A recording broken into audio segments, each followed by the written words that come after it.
Ew. Hello and welcome to the Adventure Archive. My name is Ryan. I will be your dungeon master this evening as we continue our adventures in the Dark Kingdoms. With me, as always, we have Matt as Victor of the Calder, the human death cleric, Jason as Jess as Dariana Bloodright, the Elfmark Seraphage sorceress, Jason as Cutter the Faceless, the Daracool rogue duelist, and Eric as Sylvester the Dampier warlock with his spine devil familiar Annie. Andy, who plays Beatum Davalbrain, will not be with us once again, so Beatum will stay in the bag. The Dark Kingdoms takes place in the Midgard setting, which is published by Kobold Press. So you will notice some differences in some of the races, classes, features, all that kind of stuff. If you have any questions about that, just drop them in chat. And also, please be aware, this is an evil campaign containing evil aligned characters in a dark fantasy setting, and as such, may not be suitable for everybody. Graphic descriptions of gore, murder, mutilation, and torture are fairly common. So, especially the deeper we get into the Ghoul Imperium. How is everybody doing? A plus. Great. I should turn music on in Roll20. Ready to encounter some more swole bowls. Right? There you go. It's all about them swole bolds. Woo! I got a level 1 hype emote. The channel did. Choo choo, little puppy. Choo choo. So, one thing I kind of realized today, and we talked about in chat. And thank you for the pre-stream hype train. I know we were kind of 15 minutes before we got started, but thank you, Amira-san. Thank you, Janelle. Appreciate the biddies. Appreciate the resubs. Ducky as well. We can do a shout out for Ducky. Also, how's it going, Amira-san? Feel like I haven't seen you in a little while. It's nice to see you here. And then everyone else was just us. So thanks for subbing to us. And how's it going, L2 as well? Oh, wait, did I not fix it on here yet? Is it L2S? Yes, I need to take the S off of there. Victor starting with a shield right away. Did I? I can't get one because even at the new prices. 3. Oh, I'm a dumbass. I've already All got right, 3. let me fix this real quick. L2, I'm going to refund you that because we made some changes to shields. Reward queue. From now on, I'm going to refund both of these. The players can only have one shield at a time, and it's not 500, it's 5,000. So let me find that and fix that. Edit, add an extra 0. That makes a big difference.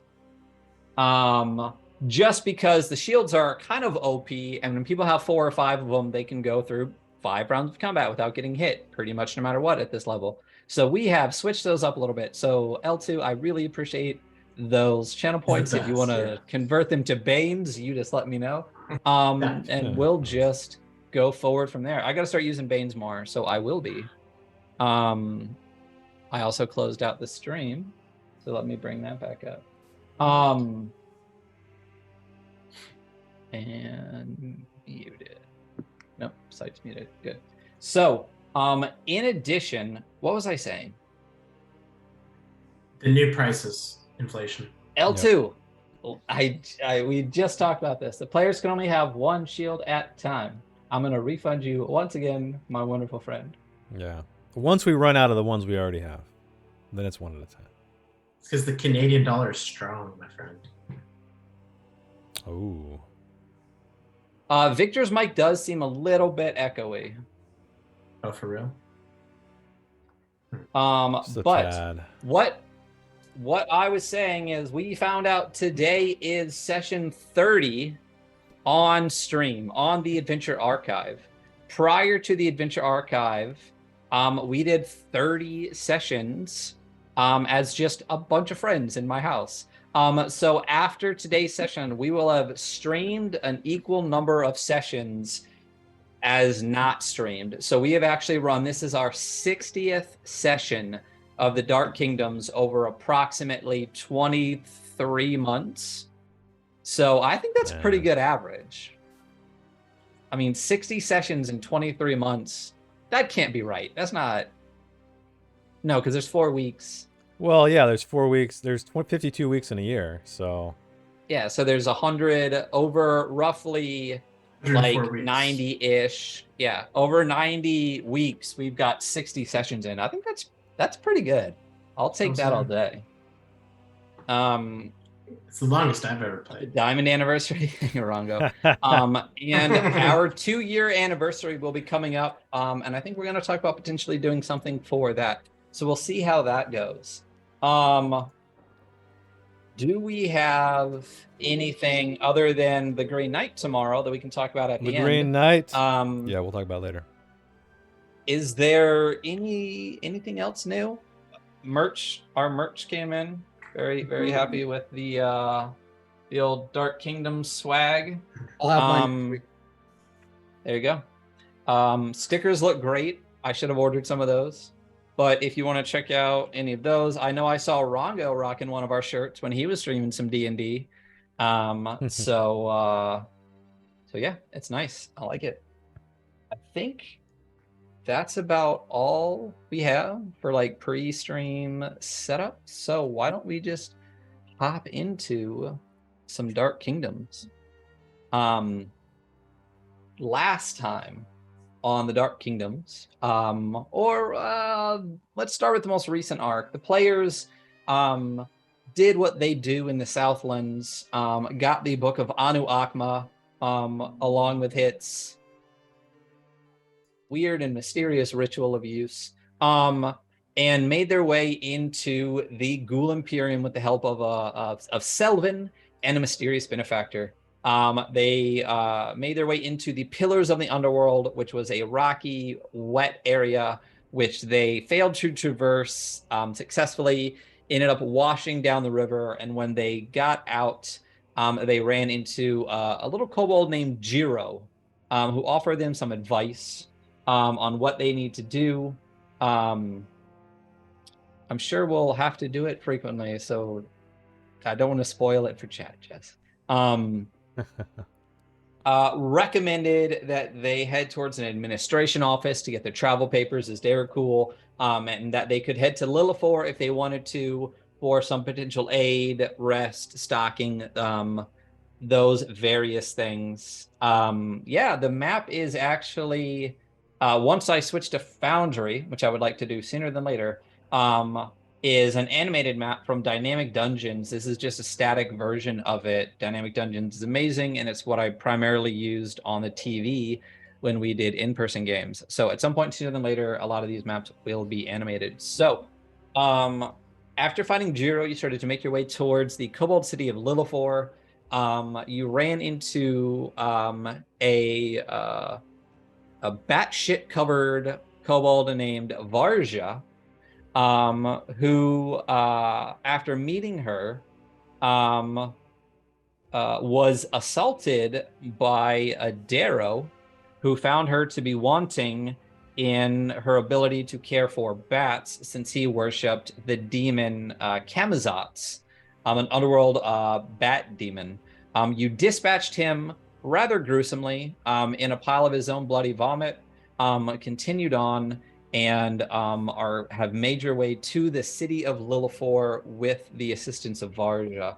And that is where we left off. Is there anything I missed? Currently under the effects of that ritual, the Book of Anu Akma, which allows you to disguise yourself as Darakul, which most of you need, and that is how you appear. I feel like I missed a bunch of stuff. And it has what's the duration? Once a day? We got to do it once a day. Yeah, it's a 24-hour period basically, unless you end it early. Yeah. And you also get some other benefits like resistance to poison and ghoul stench and stuff like that. Yeah. So canonically, papers. Yeah, Darakul also have a stench, but since Cutter hasn't had debilitating stench for the entire length of the campaign, we're just going to say Darakul don't have the stench trait going forward, since you're probably going to run into a lot of them. Other ghouls might, though. So we will see how that goes. I was gonna test my mic. Is that sounded better for you You're guys? still kind of echoey. I think it's just Echoey? I because can you're hear in you a fine. Yeah, echo room. Yeah. Yeah, that sounds all right. Okay. you're definitely hearable. You're just Well, no, because slightly. the thing said it was same as system, which was probably picking up from my computer before, so it probably was worse. But Gotcha. when combat gets heated, Ghoul Sport has my back. So I can say go check out the Dark Kingdoms Discord channel if you want to see something great put out there by Jess last time. Can we get that reading again, please, Cutter? Just kidding. okay, That's good. well, It's perfect. I could. Yeah. So I will have to post that maybe next week. We as the pre-DK thing. So we'll see about that. Questions, concerns, issues, clarifications, or anything I missed before we head into the Dark Kingdoms? Not. Nope.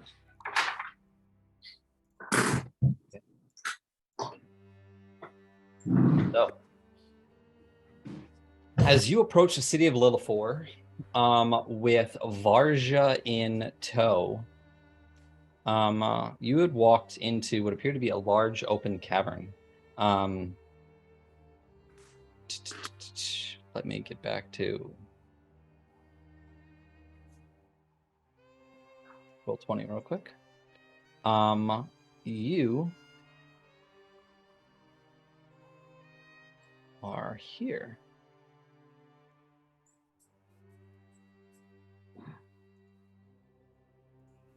Oh, here we go. City of Lillipore. Yes, the inverted phallus. Yes. Yeah, the inverted phallus. A bit of a problem in this region. Yeah. Might want to go get that checked out. Yeah. So,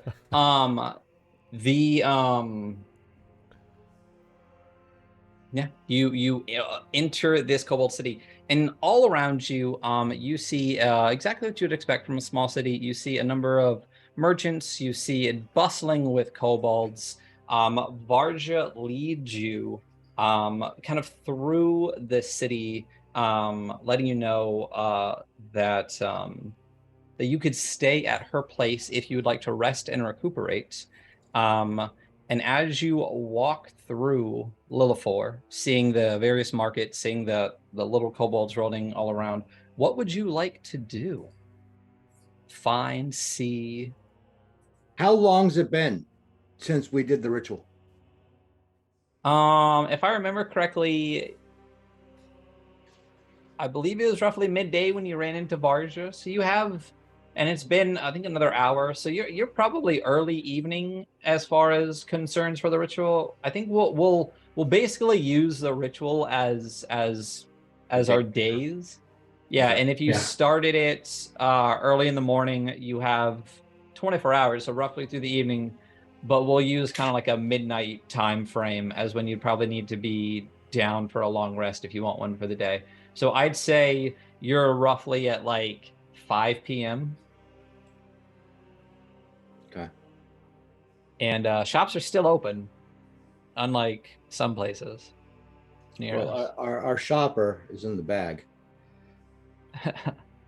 Well, I also think like Yes. he has like spent I think the majority other than the kyanite crystals. Well, that's the other thing. I have no idea how much money we have because he was the money keeper, correct? The keeper of the purse. Yeah. Well, he still is. He's still beat him. He's just undead and has the ability to cast web once a day. Right. But he's unconscious. You guys giving him? Super. Were you guys giving him that web tramp stamp that he could? Yeah. Oh yeah, I think definitely. that's just. I'll do that That later. just With happened. like, I got some ink, so We should Yeah. seek out little a needle tattoo point shop. his Yeah, web, spine devil. There you go. prison style, like tramp stamp. Yeah, right? just Yeah. just a stick and poke. Just Yeah. give him a little stick and poke web tattoo. And a teardrop. He We'll needs just a teardrop, We'll too. just put one on his elbow. Yeah. Yeah. Janelle sent a bless and bane somewhere, maybe? I don't see it. She said did it not go through, but I don't see it. I don't see it either. I just see the shield. I also don't see it. Nope. It's not in the 'Twas bits. the feed. Oh, early on with that 300 biddies. Oh, one bless, one bane. One bless for whoever has the fewest, and one bane for me. Janelle, thank you for the reminder. I think we were pre-stream at that time, so I do apologize for that. Let me Jables go up topped to us me. off last time, so we were all equal. I have 10, so I'm gonna get 11. Should I roll a it D4? looks like everybody has. Well, I guess it's a D5 if you want to roll a. No, there's only 4 of us here right now. Yeah. You can roll a D4. Beat him as 11, so we're all equal. All right, I'm gonna roll a D4 and then. Yeah, I guess so we'll do 1 is Matt, 2 is Jess, 3 is Cutter, 4 is Sylvester. Oh, look at that. For Matt. All right, Matt, you get a bless from Janelle. Thank you so much for dim tiggle biddies. All right. Let's see about you. So again, you enter the Kobold City of Lillipore. You're surrounded by kobolds who are looking at you not necessarily very happily, but see that you're with Varja and are at the very least keeping their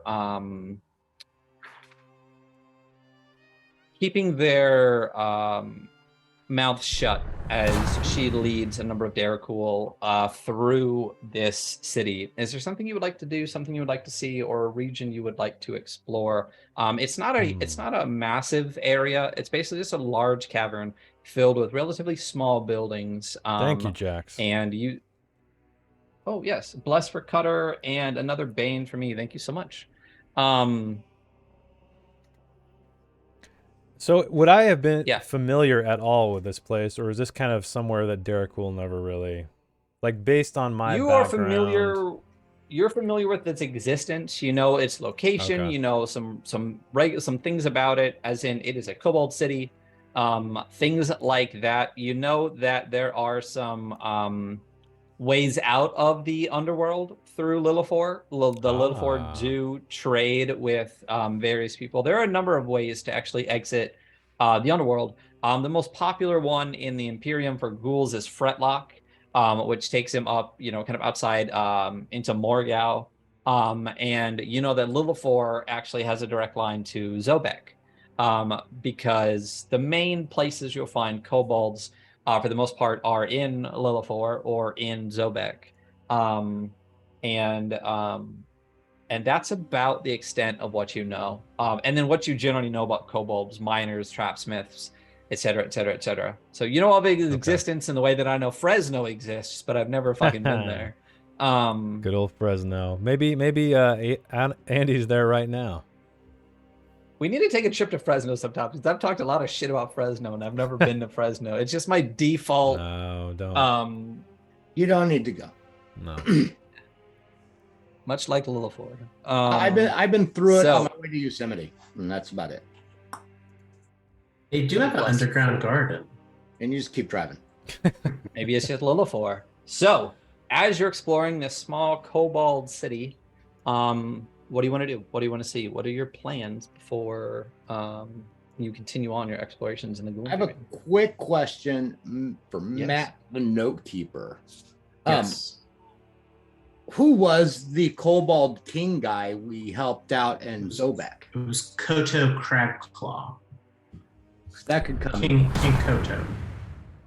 King Koto. Crabclaw. And he was, I'm assuming from what Ryan just said, if we're connected to Zobek, he's probably the other end of this merchant. Yeah, exactly what I was thinking. Okay. So my thing would be like, it just seems to me like if we need a lot of food, like meat food, we can definitely hunt it on our way, but maybe we want to stock up. I'm just thinking too, multiple ways of egress. When we need to bail, it'd be nice to have a couple ways to get out of here. So a couple of things about kobolds. First, thank you, Sursta, for the resub. 10 months. I forgot that we were at like the 10-month mark. We are very close to some people having those D20s next to their names. But Sursa rocking the D12 now.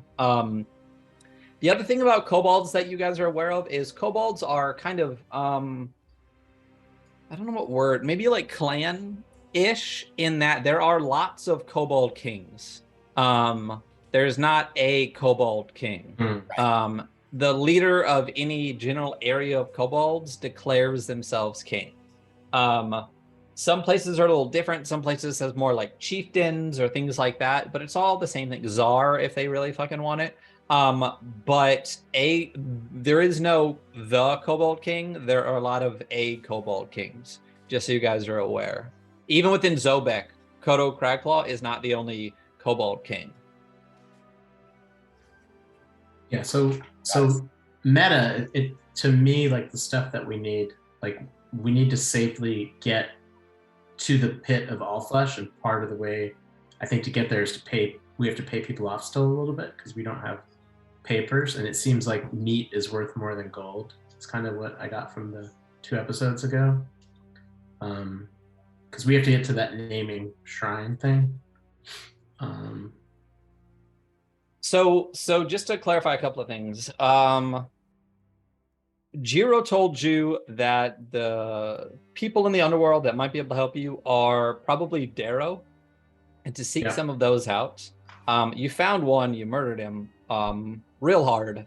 The naming shrine, what Cutter would know, the naming shrine is for you to move up within Dare-Cool society. It is not where you get a name. It is where you find basically a patron to take on their name. So if you want to get to the naming shrine and move up in Dare-Cool society, that is the point of that. What you guys have been looking for more than anything is an administration building to get travel papers. Gotcha. The closest administration building that was told to you by Jiro and told to you by the ghoul outpost you ran into and the ghoul patrol that you stumbled upon and didn't murder, good job everybody, is that the closest administration building is at the Pit of All Flesh outpost. And that's the other direction. I think we have to, once we're recouped, head back where we came basically, from. You were directed to Lilithor to basically like get your bearings, stock up, maybe find a couple allies, and then move out from there. But the Pit of All Flesh is, northeast, and you're going southwest right now. Gotcha.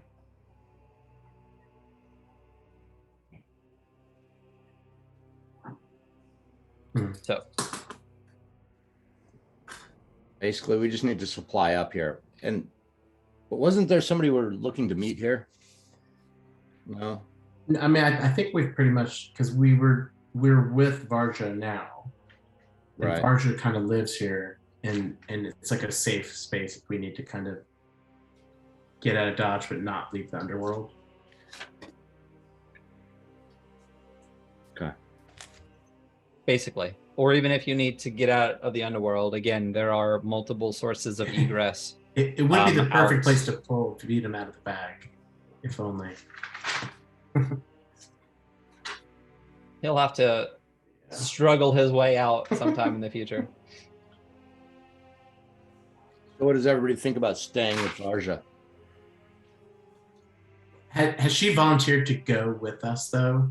The No. other direction? I don't think so. No, she hasn't volunteered by any Yeah. stretch. Yeah, you met her covered in bat guano, dealing with bats. This Darrow worshiper of Kamazot's showed up, summoned some ghasts, and attacked you.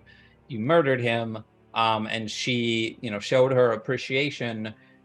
She also, you also found out that the bats can see through your illusion, most likely with their echolocation versus their eyes. And Varja has, give the old hush hush, and since you helped her, has offered to her home to you and assistance if you need it.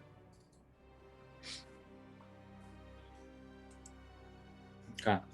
I would say we would just we'd probably just have whatever our dinner looks like here, do our ritual, get a night of sleep, and then get headed on our next phase.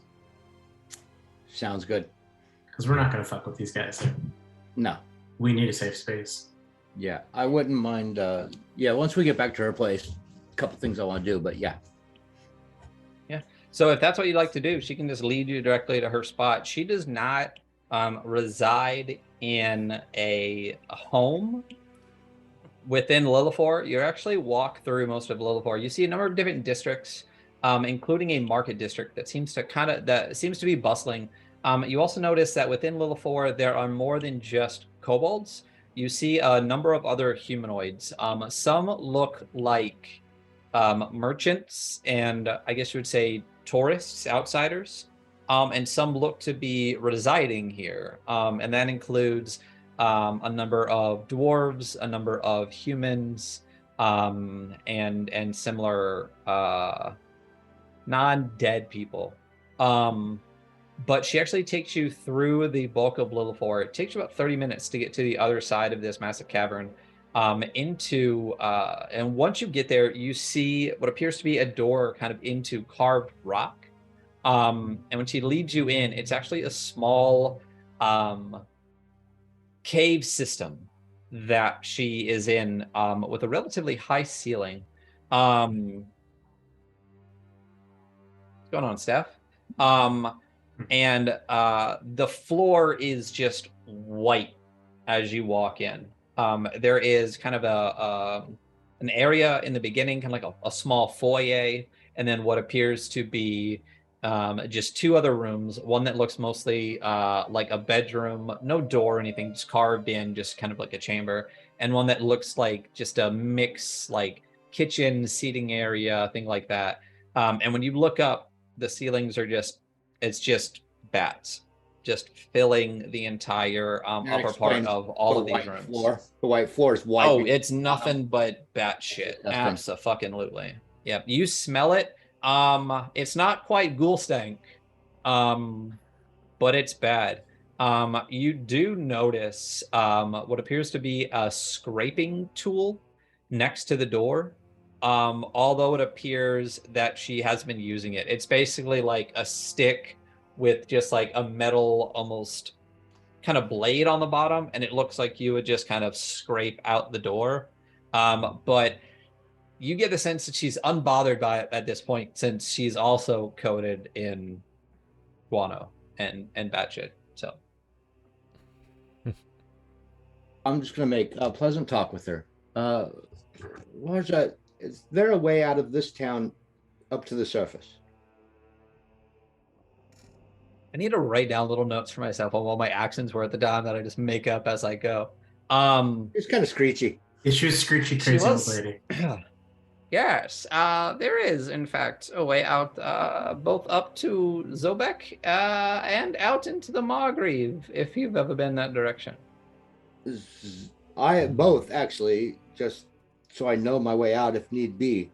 Zobek's preferable, but either way, if we're in a rush. Well, then, yes, of course. If you head to the center of town, you will find a path, a road mostly, that leads straight out towards Zobek. In fact, if you, I'll open this up for you a little bit here. Maybe we can get away from some of the dickness of here, or just make a bigger dick. Let's just make a bigger one. I could zoom into the head if that helps. Oh. I don't know if that helps. There you go. There we go. Oh, there we go. My. Whew. Yeah. See your Tons of doctor. issues. Yeah. So is it? So, if you scoot it just a little to the right, Jason, you'll see it shows Zobek right there. So if you head out the direction, if and when you look that direction, what you would find is a pretty large carved pathway out what would be the back of Lillipore, large enough for multiple wagons, at least at the start, to make their way out. And if you were continue to go down there, you would be able to take a decent sized wagon through the entire corridor.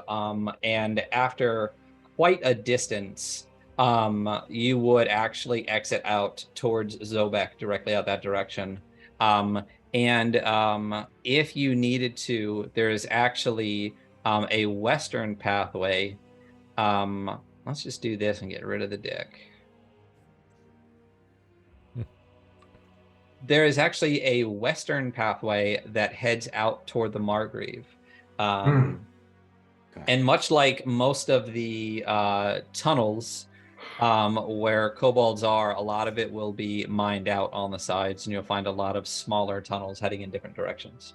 But those would be your best sources of egress if you needed to get out of this area fast. Would be either taking the southwestern route down, out, and up to Zobek, or the eastern route, never eat shredded wheat, towards the Margrave. So I want to ask her too, is there anything required to enter these roads? Or are they guarded? Is there a toll? There is no toll. It's easier to leave than to enter, I would say. They're not going to stop you from going out. It's more of a search is on the way in. Excellent. Okay. Thank you. Of course.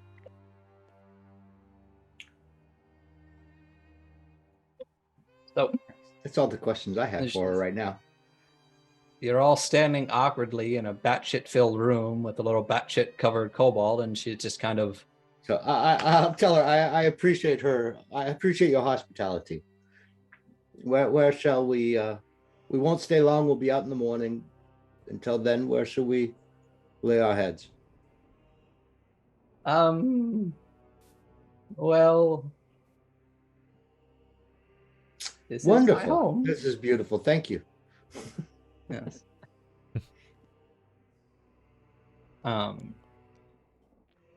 Is there more assistance I can be for you?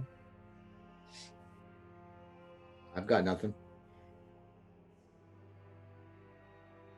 Nobody else? No. No, I got nothing. Just very ready to get moving after we rest. There are a few things I need to do this evening. So I'm heading into Lillipore. I will be back late, please. Don't mess with the bats. I definitely will not. And as she says that, you just hear like see a couple splats hit the ground around you. Yeah, screeches. And with that, she takes her leave and heads back into Lillipore. What are you guys doing? What would you like to be doing? So one thing I wanted to try when nobody's around is I wanted to cast my disguised self on myself to see if it goes over the ritual thing. If I can still change my appearance or not. I would. I would say that if you were to disguise yourself on top of the ritual, it will nullify the ritual. It's not going to. I could do it, but when I drop the regular disguise self, I go back to looking like me. Sylvester. Yeah. Okay. Got it. All right. Fair enough. And then I think part of what Victor would do is kind of talk to both Sylvester and to Dariana, just to kind of explain meta, that the tongues piece of this. So like he can use 2 3rd level spell slots. Like as we're traveling, if we see like there's going to be like a social encounter, I can kind of use 2 actions, put my hand on each of you guys, and you'll be able to understand what's going on. And then the big question then I have, and I'm gonna look to Cutter. Do newly turned Derrickul don't speak Derrickul or Undercommon, correct? They have to. This is something they have to learn. Yes. Correct. So, as a newly turned, it would make sense I don't know much. That is correct. You don't magically know the ways of our people. All right. Well, then perhaps we could just play that, and when we really need it. But I don't want to jump to wasting your spells unnecessarily. And perhaps you could teach us a couple phrases like, "Yes, we're on our way," whatever. I don't know.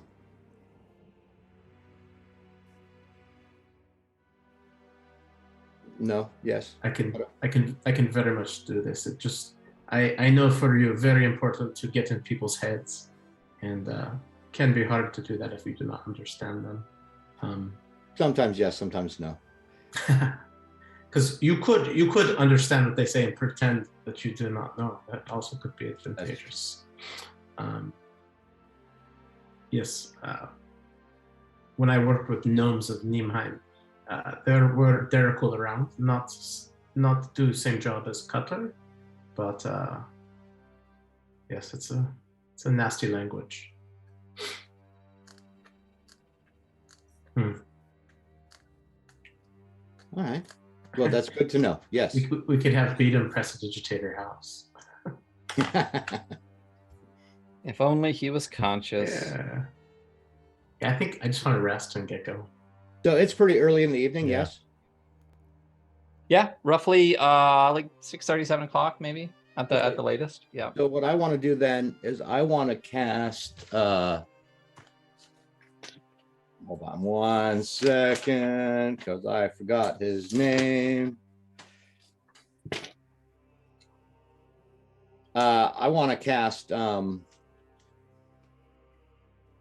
Dream. Yeah.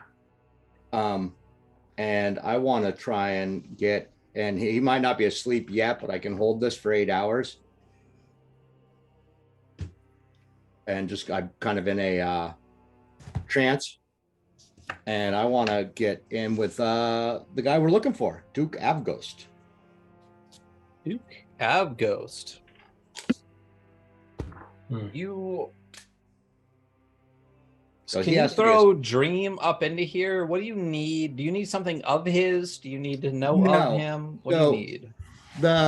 What I need, when I need something for people is if I'm going to give them a nightmare, and then having something gives me advantage. Here, I'll throw it up for you.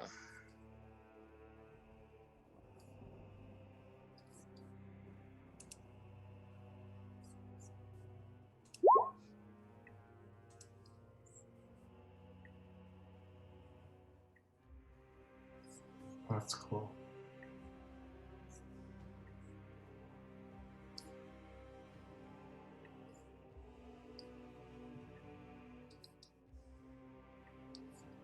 Oh, interesting. Creatures that don't sleep can't be contacted by this spell, which means you can't talk to Derrickle. Right. I can't jump and cut her sleep, which is a bummer. Well, because I don't sleep. Yeah. Don't think I haven't thought about it.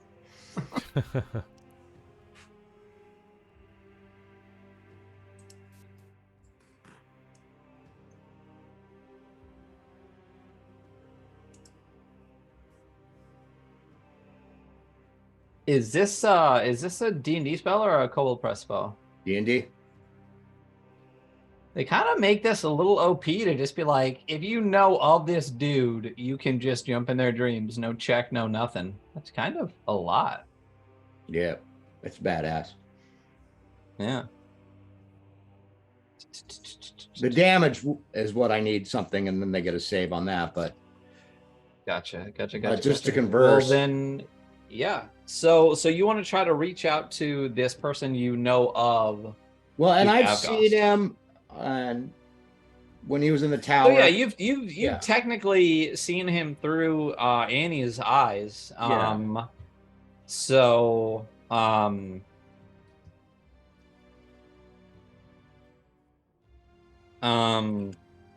yeah. If you would like to do that, what happens so if they're not asleep yet, you can just keep kind of like tapping, waiting for them, and then just... Yeah, I go into a trance, and as long as in the next 8 hours he does go to sleep, then I'll know and I'll be able to pop in. So you're gonna go into... So your trancing is until he falls asleep? Pretty much, yeah. Okay. When you cast the spell, you are able to kind of cast out into his dreams. When you arrive there, though, it is so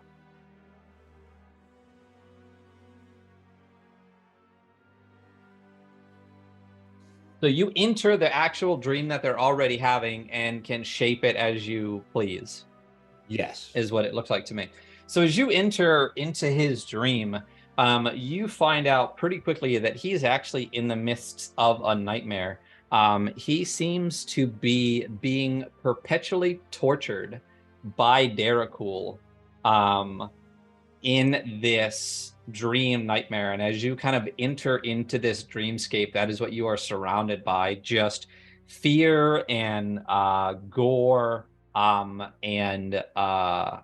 horror is what you kind of enter into. And you see him actually on what appears to be a torture rack with these kind of faceless, sinister Derricool just perpetually using different implements on him. Bummer. Holy crap. He's still got like 24 days to go. Oh. So I'm going to kind of kick back and watch this just for a second before It's not even just watching. As you enter this dream space, you feel it as well. Because this isn't just like spying on someone that's being tortured. You're actually in the dreamscape that he has created in his mind. So as you kind of sit back and watch, you actually start to feel the oppressive kind of horror sinking into you. And the longer you watch, you actually start to itch a little bit where the implements are being kind of jabbed in. And then you kind of get like a tweak almost. And you actually start to feel, not in a damaging way, but you can feel his pain. And you feel your heart rate start to race a little bit more, and you feel your breath start to catch, and you're actually starting to feel his fear of what's happening right now the longer you stay in his dream. Okay, I'm going to want to, because I can change the environment, yes. With this spell, it seems you can help shape the environment, yes. Yeah. So first of all, I want to log in my mind what was happening so I can use that on future people when I decide to give them nightmares. But I kind of want to ease things up a little bit and try and put us back into a familiar area for him, which is the only room I know is that room I saw him, that conference room back where I first saw him through Annie. So I'm actually going to have you roll for me. I like rolling. I would like you to roll for me a...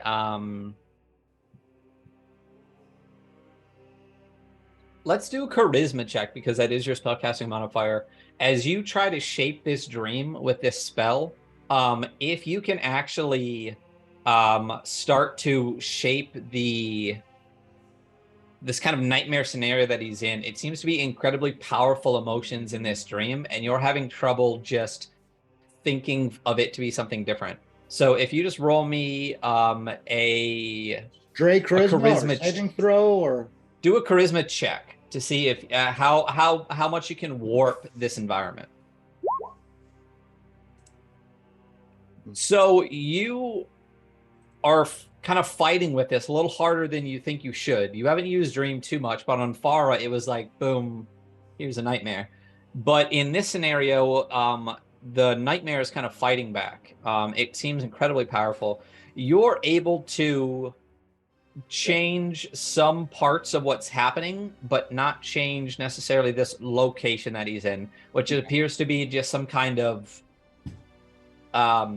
amorphous dungeon scenario, like on the rack with these shapes that are coming in and out.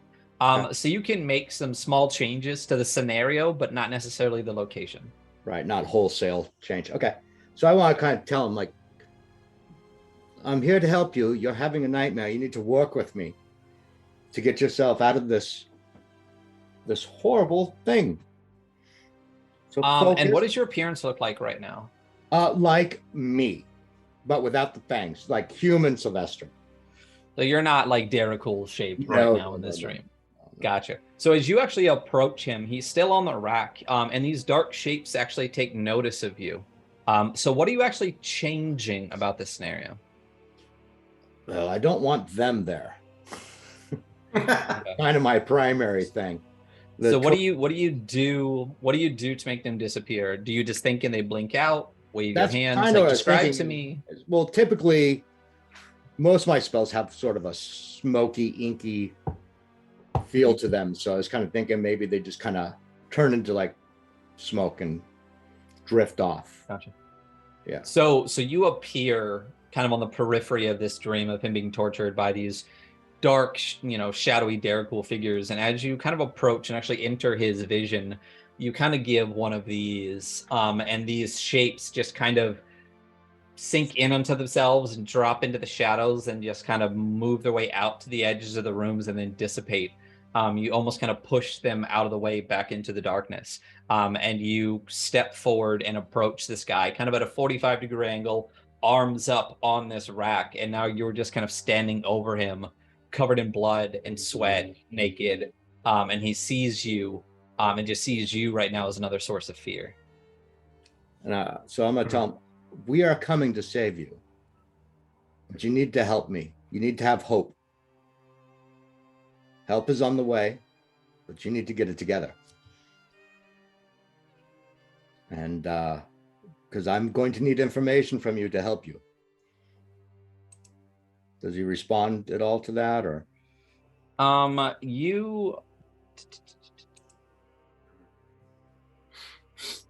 So you can create a message and stuff like that, but it doesn't seem like they can necessarily communicate with you. I thought chat, actually. That's what So that's what I'm looking at. The messenger is aware. Is that's what I'm trying to find right now. Appears in the target stream. Oh, and can converse with the target as long as it remains asleep.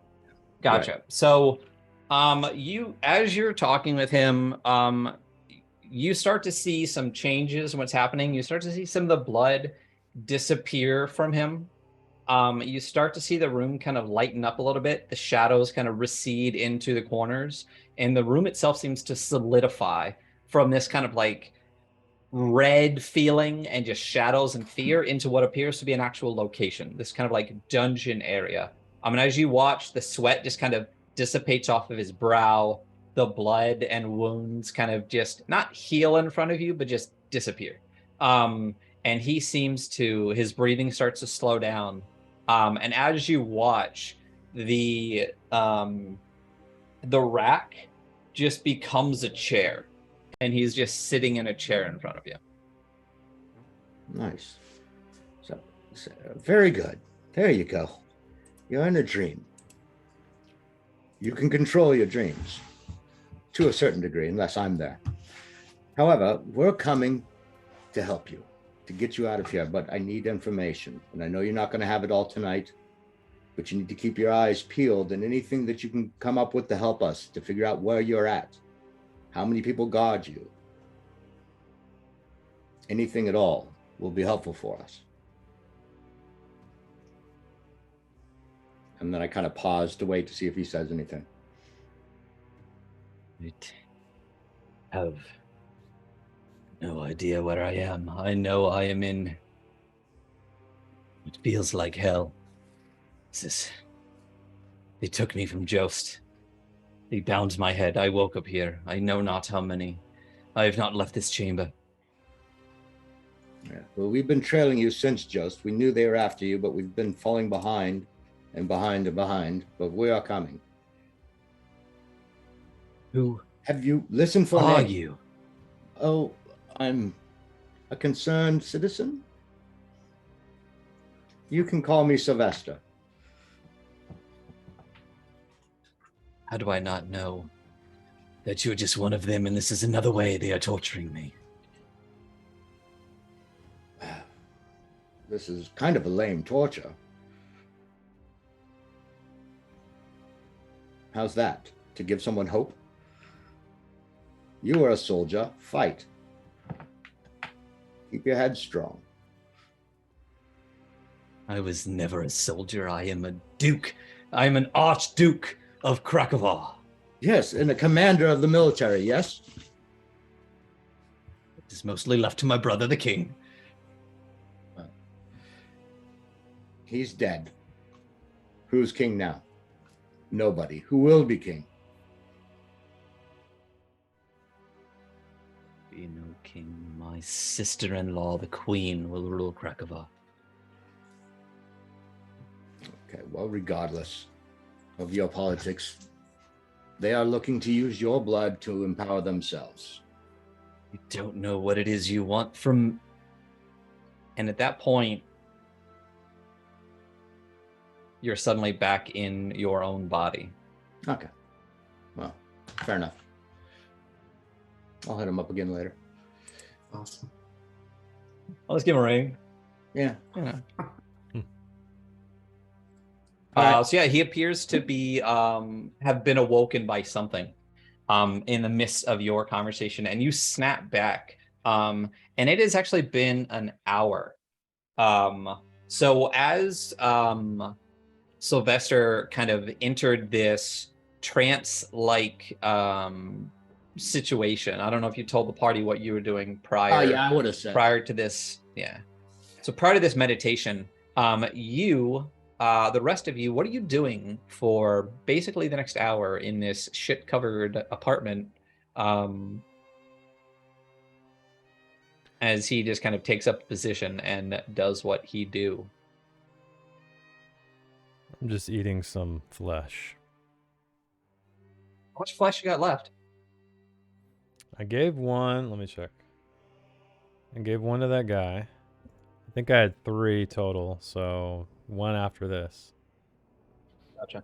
So one of the other things that I for the most part, I don't really care about inventory a lot.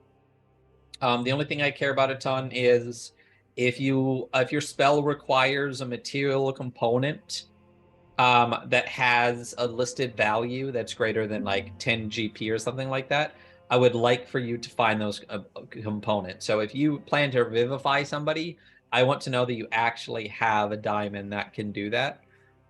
Basically, if anything costs more than like 50 gold in a components list, I'd like for you to actually have that in your inventory and find that.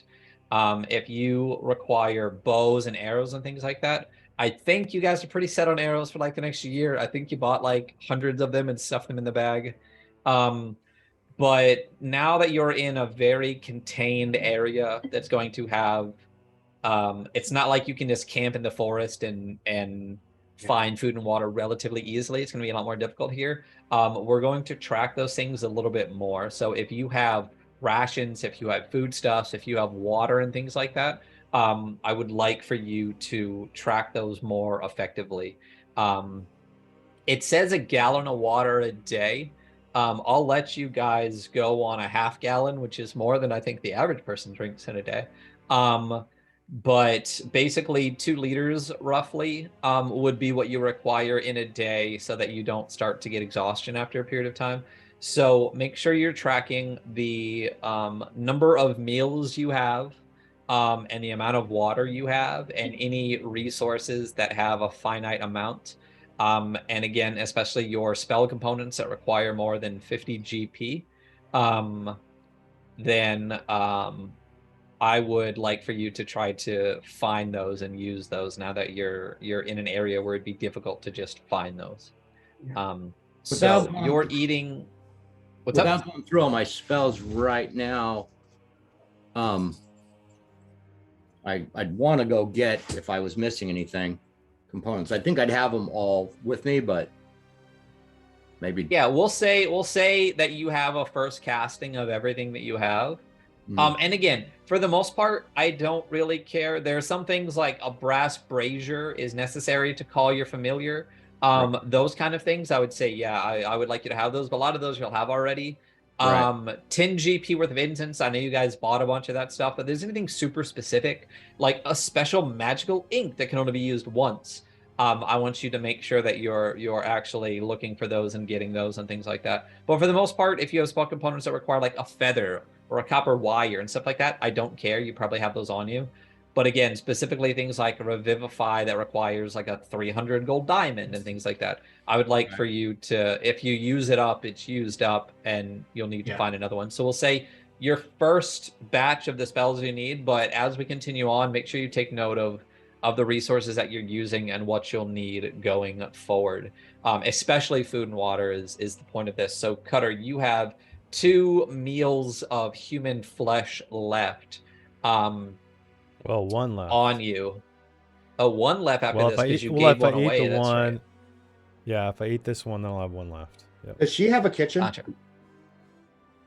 There is an area that appears to have counters and things like that, and there is a space where there is a fire has been set. Yes. I'm gonna start go. Is there cabinets or whatever? I want to start looking around for any food stuff she might have. Well, prior to that, you're still meditating for an hour. Okay, they do their thing. Okay.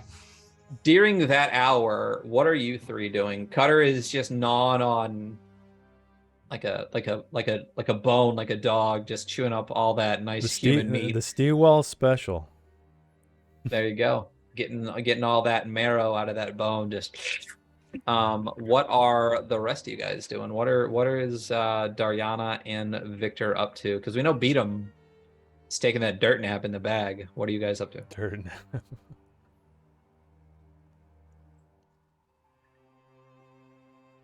Daryana? I don't know. There's not really anything to do. I'm going to just be like standing around trying not to get poop on myself. Yeah. For an hour, do me a favor. Roll me a dexterity check. Super scooper. Oh man. We'll say it's a DC 16. Where are you, Dex? Damn, a lot of poop. Oh, look at that. Oh, just that's a. You just get it. Why doesn't everybody roll me? Everyone besides Sylvester, because he definitely got shit on. Why don't you 2 roll me a dex check? Cutter fucking pointless. Victor, why don't you roll me one? I'm gonna roll it. Can I bless? Start burning them. If you want to use a bless to dodge. So it's Yeah, you fail. Fucking Oh no! No, that's my plus your 2. Bless roll. I just missed it. Still fail. 15. Roll me a D4. You got it. Head into the market. 1.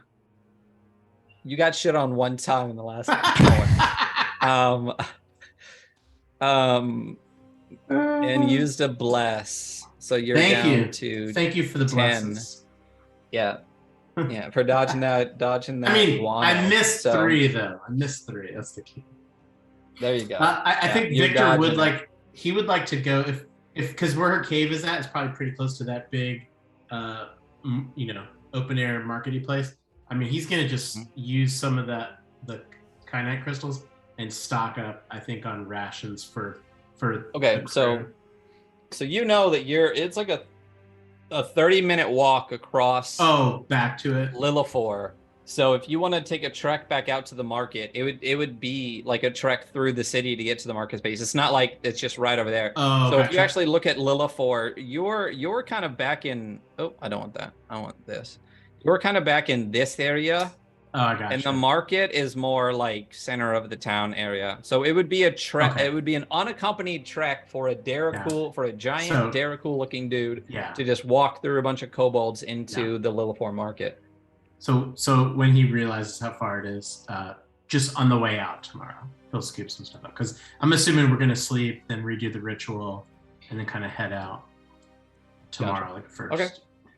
So you're just kind of planning for your day, dodging poop, and then after about an hour of you guys just kind of dicking around, it's not like you have a phone to play on, can't make any TikToks. Sylvester comes out of his meditation having met with the Archduke Outcasts.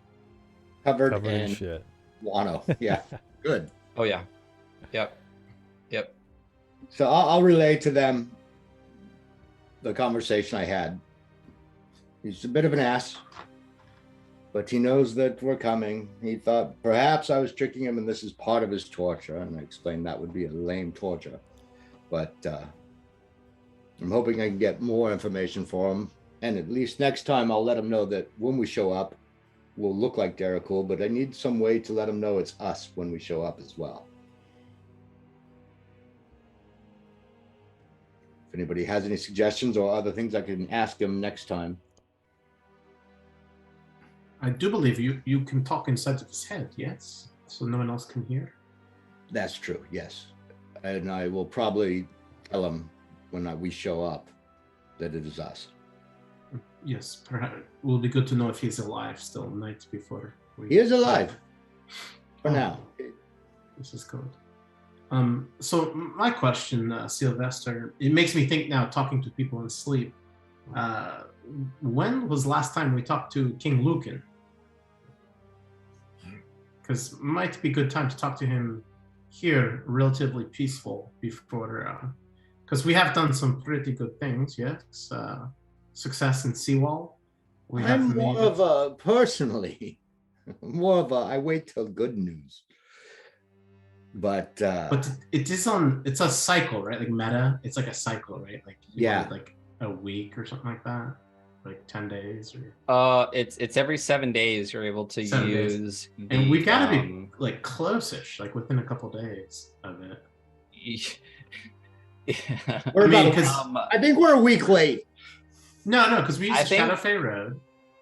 In Seawall, we were only there for like 2 or 3 days. Because we talked to him from the Shadow Realm or whatever. Like on the way to Yeah. Seawall. And then we've kind of been Yep. traveling fast, right? Because of Janelle's character.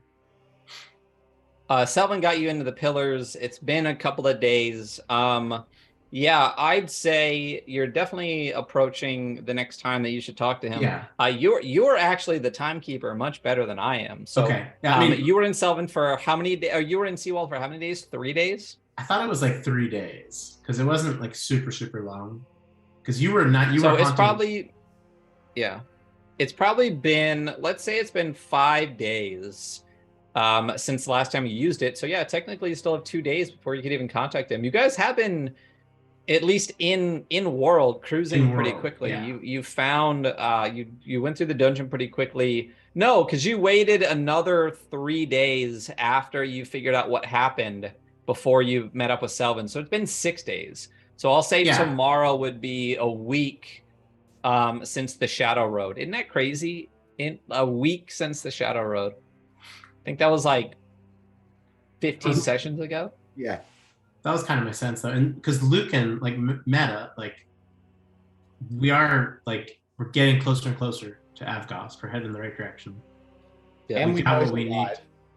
need. And we're in the Yeah, underworld. and he was super pissed when you guys didn't contact him for like 3 weeks or something, as you were trekking to Dornig.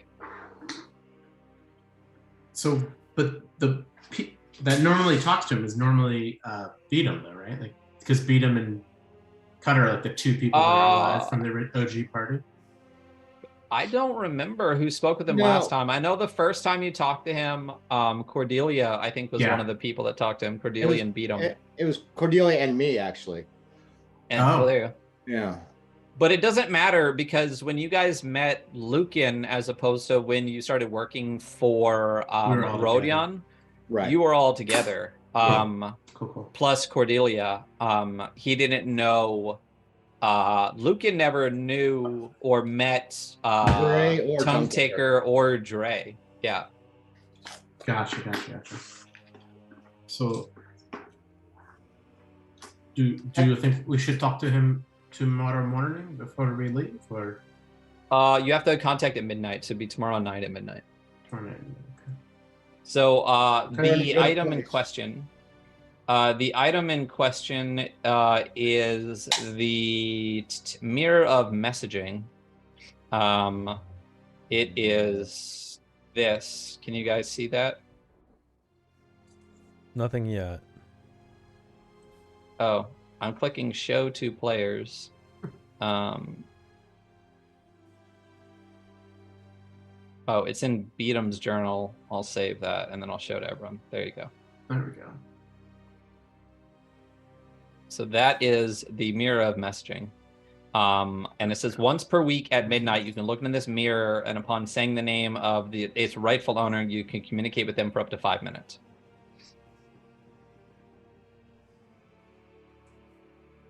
Okay. So, Maybe, pretty sweet mirror. maybe we can get Andy to like voice record like his message with Lucan like out There of you go. game, and then we play it next. I'm hoping Beatham is back next week, but we'll see. I know his work schedule has really been putting a burden on him, so we'll see. That. But I mean, he just became undead. It takes time, and as you just said, it hasn't taken very much time since he became undead. Yeah, It's like what day 2? Yes. Day 2 since he's been dead, so it hasn't been that long. So. All right. As night kind of approaches, it's getting towards like 8-ish o'clock. Varja ends up coming back.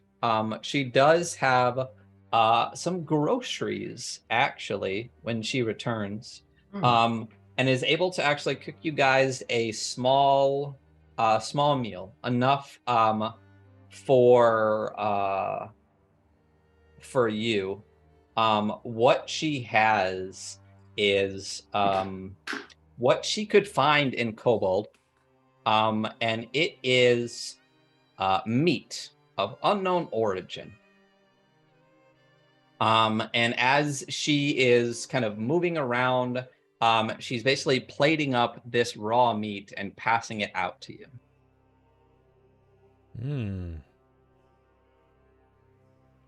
I take it. No? Victor kind of looks at it, and he kind of has a flashback to the raw camel that they ate in Seawell, and he knows that this is kind of going to be the way for the next few weeks. So it just takes a delicious bite of Varja's mystery meat. I can see why you like this, you kind of all realize at the same time that she thinks you're all Daracool, and she found you Daracool food. Awesome. So, but her bat, I thought her bats told her. Yeah, she told you that you weren't what you appeared to be, but it's not like they can say they are human. Right. Okay. Gotcha. She's going based on what she appears. So you're not sure what meat you just ate, Victor, or if... Can I tell? But I'm gonna sniff it. I'm hoping it's Dara. Roll me an investigation check. Nice. Are the rest of you going to eat this raw meat? I mean, this is going to be I'm blessing. I'm blessing. There you go. Okay, 2. I'll take it. Spend those blesses, baby. I'm gonna look around at the other 2 not eating it.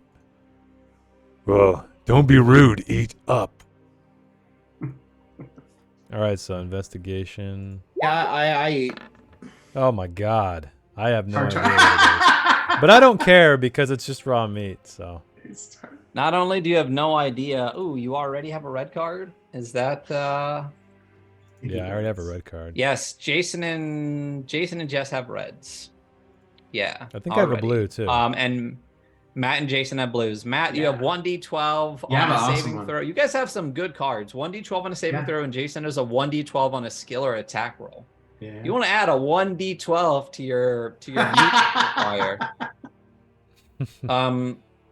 One thing I would like a Constitution saving throw from you, Matt, though. You got it. And let's burn another. Well, not burn. I'm gonna bless this one. Use it. Okay, we go. All 2s today. Is this straight up con save? We are in the deuce room, so save, it's appropriate. All right, come on, Deuce, con deuce. save. Oh, damn. Boom! There we go. This is delicious. Yeah. If Jess is not gonna eat hers, I might go for it. It's not even that it's delicious. It's raw meat. What you saved against for was basically not getting like Oh. Botulism. So botulism. it probably doesn't taste Or like E. much. coli. You guys have eaten raw meat. It doesn't really have much flavor. Tartar. That's a Yeah, fresh- it's definitely. I will say it's definitely a red meat, not a white meat. I will Okay. say that. It's the- So I the asked other her thing too is you also Swole have to meat? understand there's not refrigerators in the city of Lillipore. So the storage of this meat was probably at room temperature at some point or most of the time. So you're definitely saving versus E. coli is what it Butter. amounts to. So and you save against it, but you are biting into what amounts to raw red meat. If that is what you choose to do, Firebolt it? or if so, you're gonna cook it in front of this person. There is a fire. Oh. This basically what's going on is she is giving you what she thinks is a food for you. Are you doing anything different? What is your response to this? I'll eat it. tartar. Yeah, I'll eat it. All right, I would like a comment save from you. Just as well. pretend it's sushi, and then no one apparently gets grossed out. Fail. Yeah, you are actually stop. poisoned, Dariana. Okay. Poisoned. Yeah. Yep. So I would say for the next 24 hours, you have the poisoned condition unless otherwise taken away from you. You have disadvantage on attack rolls and ability checks. As you eat this raw meat and kind of settle down later in the evening, it really starts to affect you.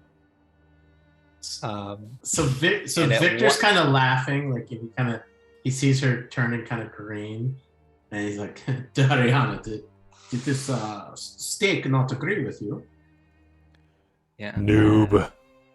And then he just kind of he says a few words like in Kariv that you don't understand, and kind of waves his hand across and just casts lesser restoration, just so she can sleep tonight, because there's enough with the bat guano. There's To enough deal- to guano deal. everywhere. Yeah. Yeah. And he kind of so feels yeah, like it's his as- fault because he enjoyed the meat so much. Yeah. I mean, yeah. So, yeah. I mean, if you enjoy eating raw meat, you can say that you definitely enjoyed it for sure.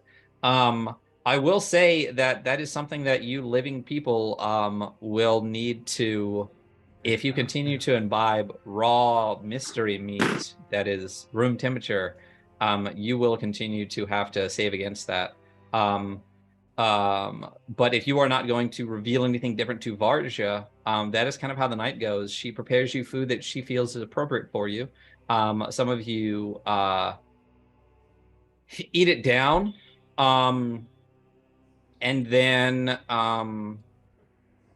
yeah, if you're not doing anything else for the evening, I can say that you guys find locations within the guano-filled living room. If you have various things to lay upon, if not, she can find blankets for you to lay down in the space. If you would like to scrape your space cleanish, there is a tool for that. Would anyone else like to do anything else for this evening? I'd like to scrape my area clean, a blanket over me, and can I pull beat him out to use him as a pillow?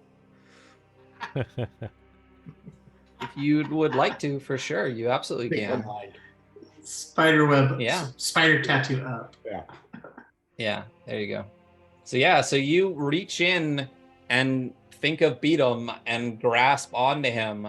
And as you pull, you see this little arm come out, and you just keep pulling and eventually flop Beatum out of the bag.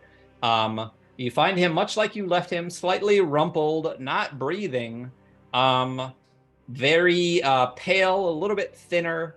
And you actually see some right at the top, some words that are this kind of like faded, almost like tattoo style wording right under where his collar would be.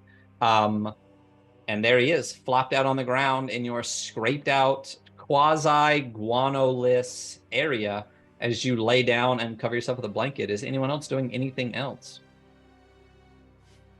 No, not me. Gotcha. So as you guys lay down to rest for the evening, Varja heads into her space, lays down as well. And the night passes.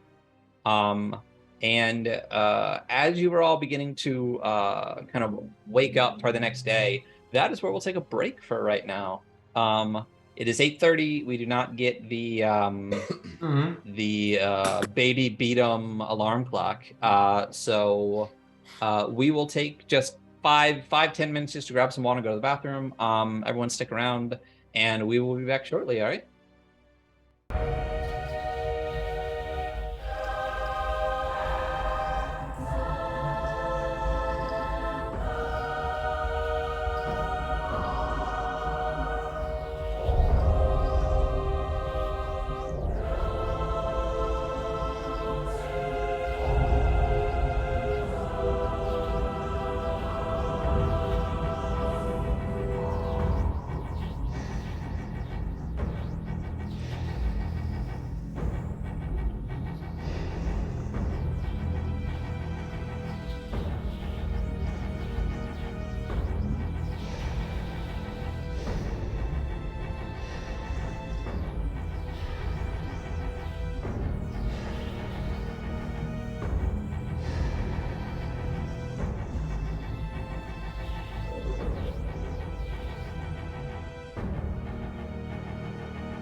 Hello and welcome back to the Adventure Archive. Players have made their way into the city of Lillithor, into the batshit covered apartment of Varja, and have decided to rest for the evening after Sylvester contacted through dreams the Archduke, who they've been hunting for a while now.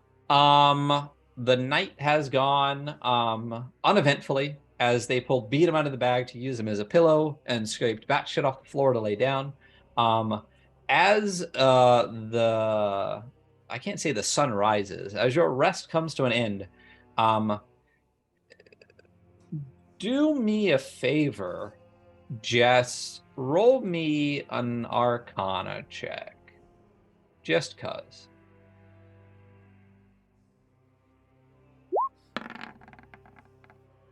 Look at that. Damn, Dariana.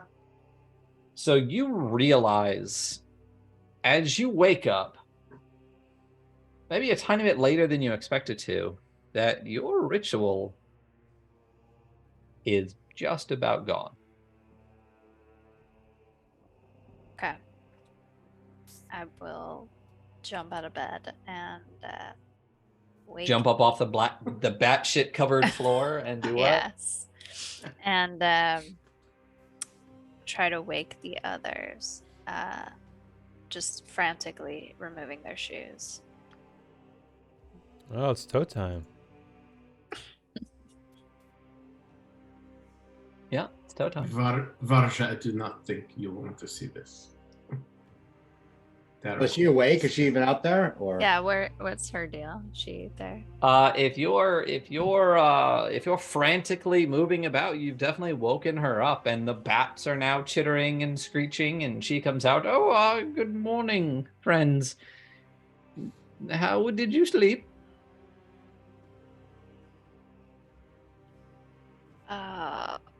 What? Oh, was that mutes in the chat for? It's mutes in the oh. chat. There? oh, listen, I plump up Beatham's belly. He was pumping him. Is there like I'm any area outside? Pumps like, in is the there- chat. Pumps? Well, but it's not over yet, right? We still. Oh, but we have to drop it to redo it, huh? Is that how it works? No, it'll just end. If you drop it early, it takes an hour to turn it back on. If you let it end, you can recast it. But can we just cast it without letting it end? I mean, can we just like, as we're in it, as Daracool, recast and it resets? I will say as it's winding down, I'll let you have a small window in which to recast it, and Dariana is aware of, kind of internally aware, especially based on her Arcana check, how much time you have left, and it is minutes at this point. Okay. When we got there, did we notice like any outside area, like around our house, like the backyard? The backyard in the cave. Yeah, like a backyard Yeah. cave. Like a No. So what you notice is I'll just ask her that. pleasantly. Can you give us a moment? Yeah. I'm sorry. Yes, of course. And she heads back into her room. Thank you. My dog is having a I'll seizure. slide Beatham's feet over. Are you gonna make him look Daracool too, or are you just gonna stuff him back in the Oh. bag? I say we, in case he wakes up, Yeah. you know, I say we get him Daracool. Get his toes going. Yeah. Gotcha. Yeah, Varja seemed to not notice your small pillow there. As she kind of came in and left. So you guys all sit in what amounts to a star shape, toes intertwined. I assume like book in the middle or something. And what is the command word? Don't say anything, Matt. It is. Oh man, I threw that paper away. It's something Hadam. So Right? as the spell starts to wind down, right. Dariana doesn't No, remember the command No, I word remember. to use it. I remember. Oh I'm god. dying inside. So the rest of you Gonna- notice, and like there's urgency to Daryana, but she's like, oh, ah, fuck, and No. what are you doing? You see this, Victor. What do you have to say to her? Victor chuckles. He goes, I think you mean Ispe Kadam. It's big. No. Yeah, that's it. Might want to write that down and not throw it away. I would have sent it to you in Discord, Jess. I thought that I knew it, and I was like, I can throw this paper away. I love it so Yeah. much.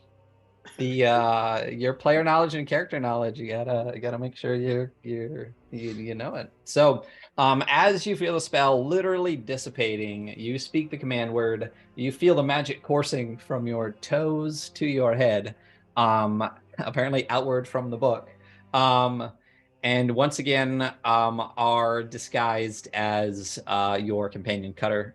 You appear as Derrickle. You have dark vision. You have I think it's just immunity to a Derrickle stench and resistant to I think toxins of other kind to a point. And you feel that kind of settle back over you. And you take on your Derrickle countenance. So what are we doing? I think we need to Leaving. Yeah, we need It's some going supplies. to be Flesh pit. the outpost. Yeah, and on our way through, I will convert our diamonds into rations, and we'll put them in the bag. And also, as soon as we were done with the ritual, I would have called to our host. And Yes, you. Sure. Thank you. It was just a brief moment. Of course. So we are about ready to head out. Can you recommend a place where we can pick up some supplies in town?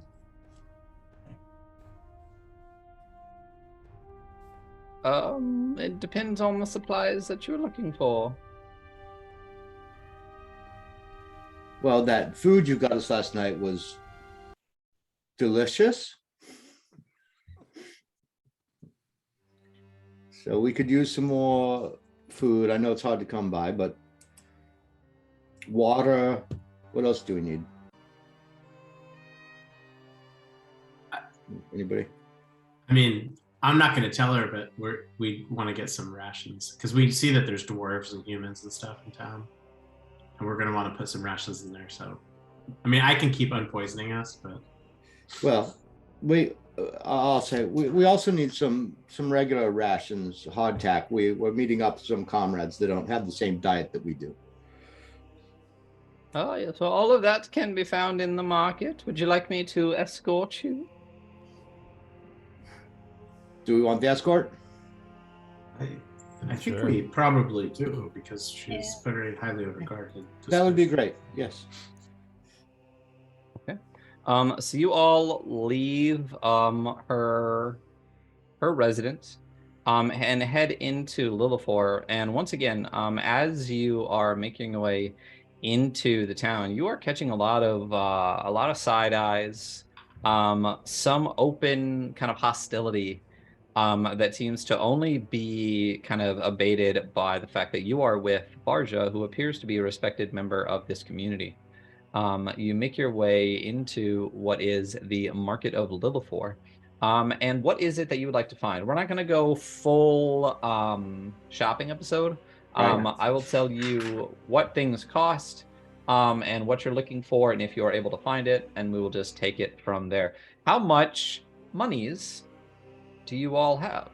I'm good for this type of shopping. Let me go to my character sheet, but I know we want like just some basic hardtack.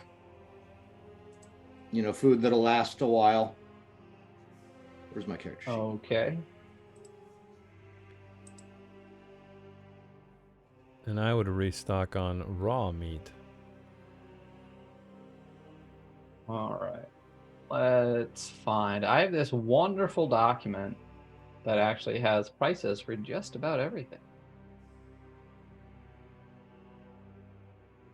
Except discerning food. merchants. Well, I think it's Yes, food. the Discerning Merchant's Yeah. Price Guide is a wonderful document. Everyone love should it. use it. Love it. 'Cause I think rations have a So- price. There are expenses, lifestyle expenses. Price per day. Yeah, it's like 5 silver sufficiency. pieces. 5 Yeah. silver pieces per day. Modest, yeah, comfortable 5 silver pieces. Meat chunks cost 3 silver pieces. Chunks of meat.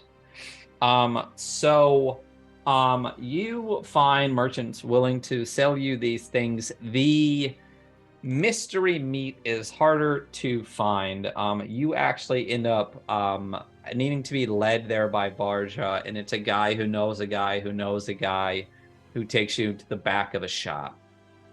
Again, you get the sense that undead, they're not gonna stop them from being here because they don't want to disrupt anything, the kobolds, but they're not necessarily welcome. Slightly more welcome at this guy who clearly has product that he is selling. It is a slightly elevated price for this mystery meat.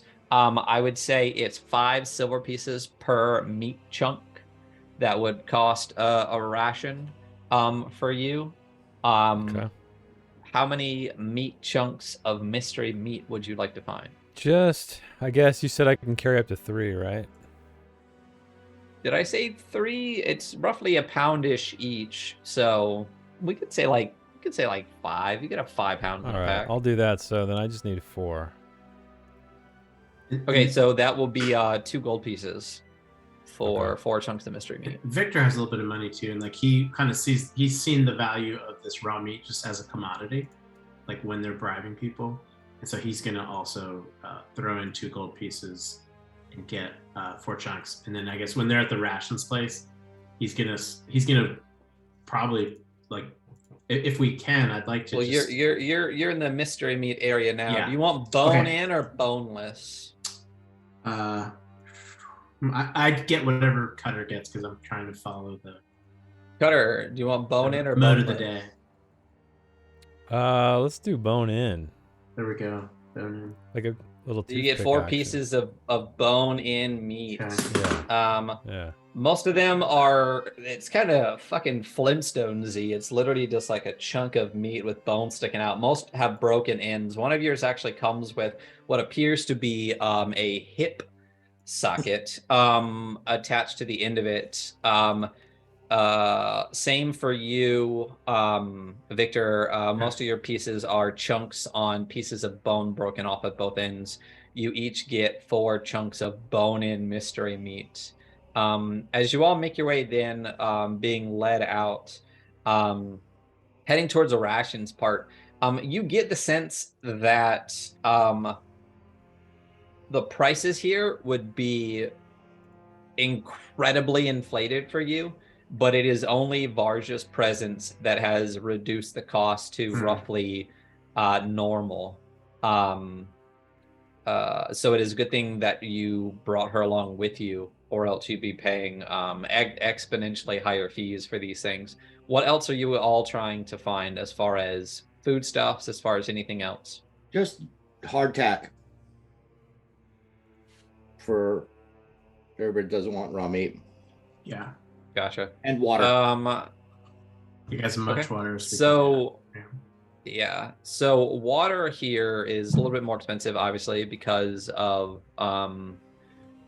the scarcity within the Underdark. A gallon of water will cost you 5 silver pieces each, and remember, you get 2 water rations, 2 days worth of water from 1 gallon. So we'll say a half gallon is a day, and that's 5 silver pieces. Okay. So probably They're get cool. Don't need water though. You don't. Oh, Exactly. this get is it. totally for someone This- else. 1, 2, 3, 4. I'll get everybody 2 gallons. Or is that too much to carry?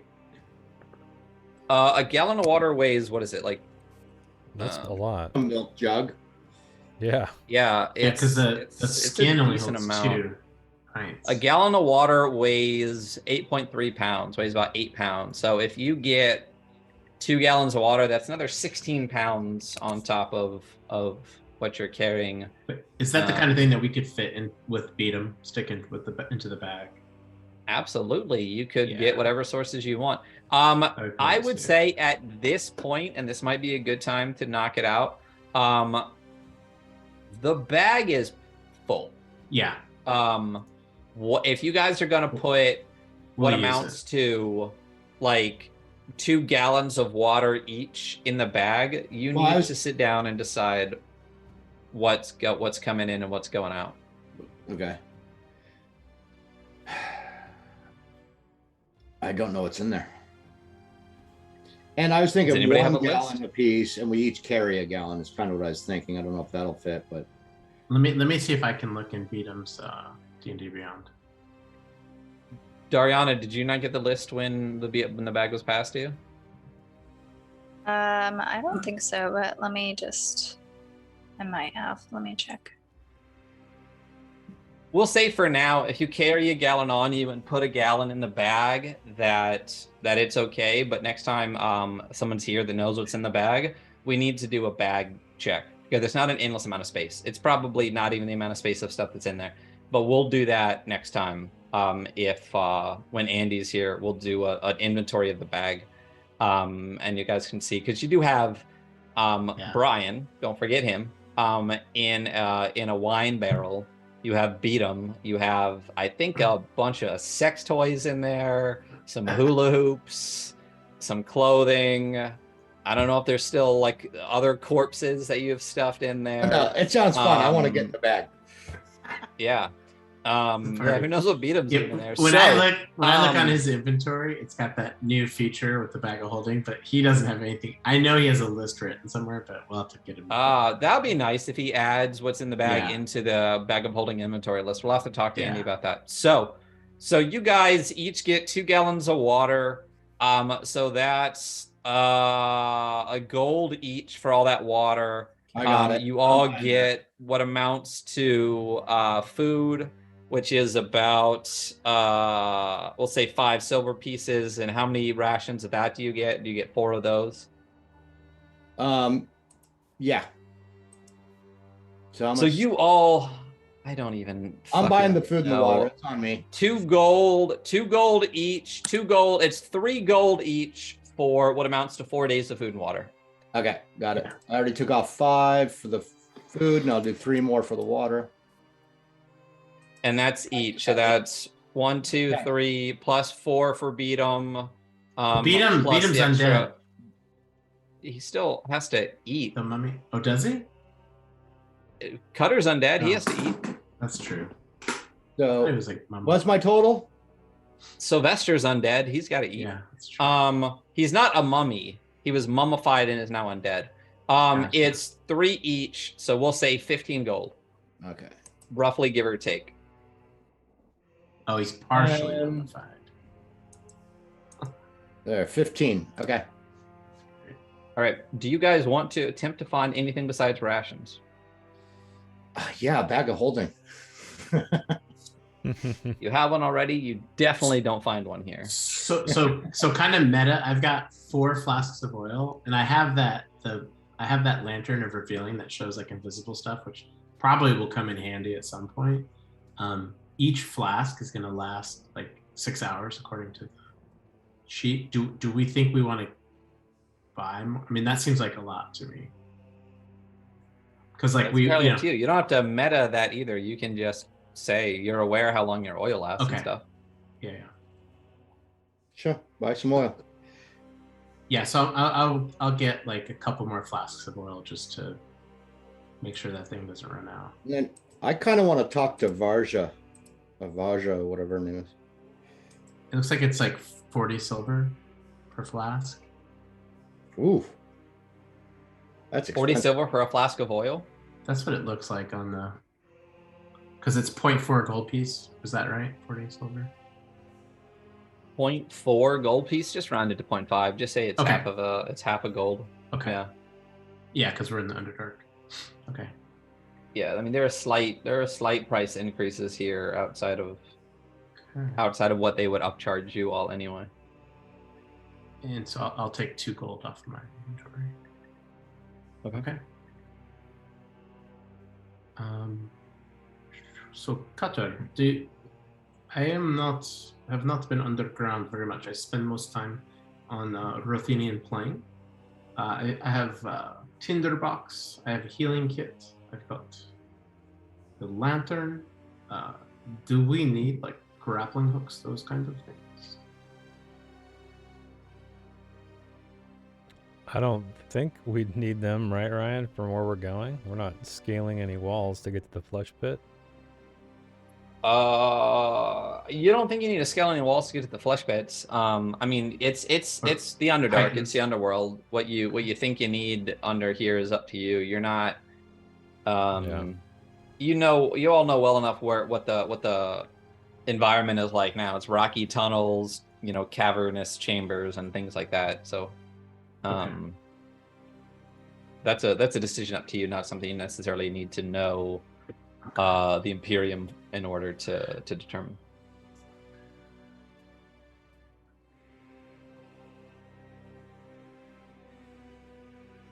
Okay. I'm good. Anybody want to try to find anything else while you're down here? You know that kobolds are miners, trapsmiths, merchants, all sorts of things. There could be a number of things that you could find here. It's up to you. If you would like to stock up on anything, you could attempt to find it. It is up to you before we start to move on. Does anything catch my eye as I'm walking through the market? Depends on what you want to catch your eye. Nothing in particular. I'm not really in need of anything, but I see something interesting. Why don't you roll me just a perception check? Mm-hmm. There you go, exactly, tomato. So no, I don't see anything. Dariana's always keeping an eye out for blood magical items. Blood magic items. Why don't you also roll me a perception check?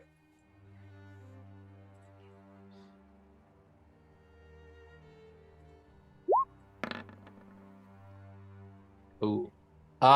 You do not find any blood magic items here.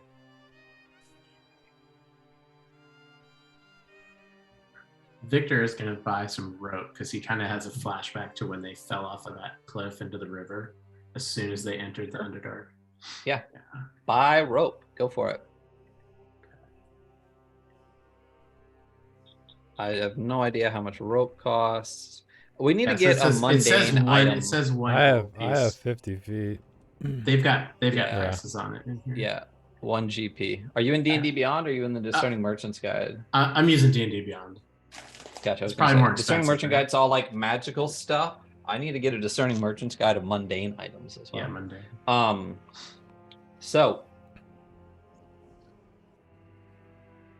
Well, this is kind of interesting. So Victor, would he notice like a place where there's like armor and stuff, like where it'd be kind of because the goblin shield he's pretty much never using. So what he'd like to do is kind of upgrade it to kind of just like a shield that's going to protect him a little better, since he's not really using the goblin shield to bite things. But I don't know if you definitely don't ever remember to use that, do you? Well, just it uses up a bonus action, so yeah. So you I mean, there's definitely armors here. A lot of them are way too small for you. There might be something you could find. Something that would upgrade beyond the shield that you currently have. I'm pretty sure the goblin shield is like a magical shield. If you're hoping to find like a +1 or +2 shield here, probably not going to find it here. Okay. All right. Yeah. So you can find, how can I say, relatively like common and maybe a couple of rare magic-ish items here. Or just a rare-ish items in general, maybe as like a, gosh, you got the deal of the day kind of thing. But for the most part, you're going to find like common and uncommon items here. So. Are there any people for sale? Like humans? Are there any people for sale? There are currently no people for sale in Lilifor. but you're definitely in the right general environment / Ghoul Imperium to buy people for sure. Absolutely. Okay. So there will be people for sale in the near future. 100%. Yeah. Great. Yeah. Yeah. Yeah. Let's get moving. So, Yeah, let's go. yeah.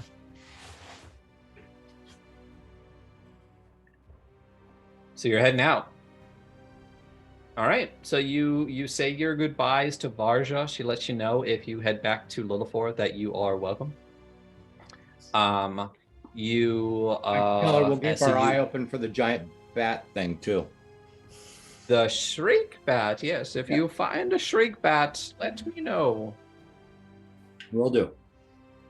All right. Be careful. Thank you. All right, you guys head out. And as you head out, you pass through the kobold outpost that you had previously gone through. There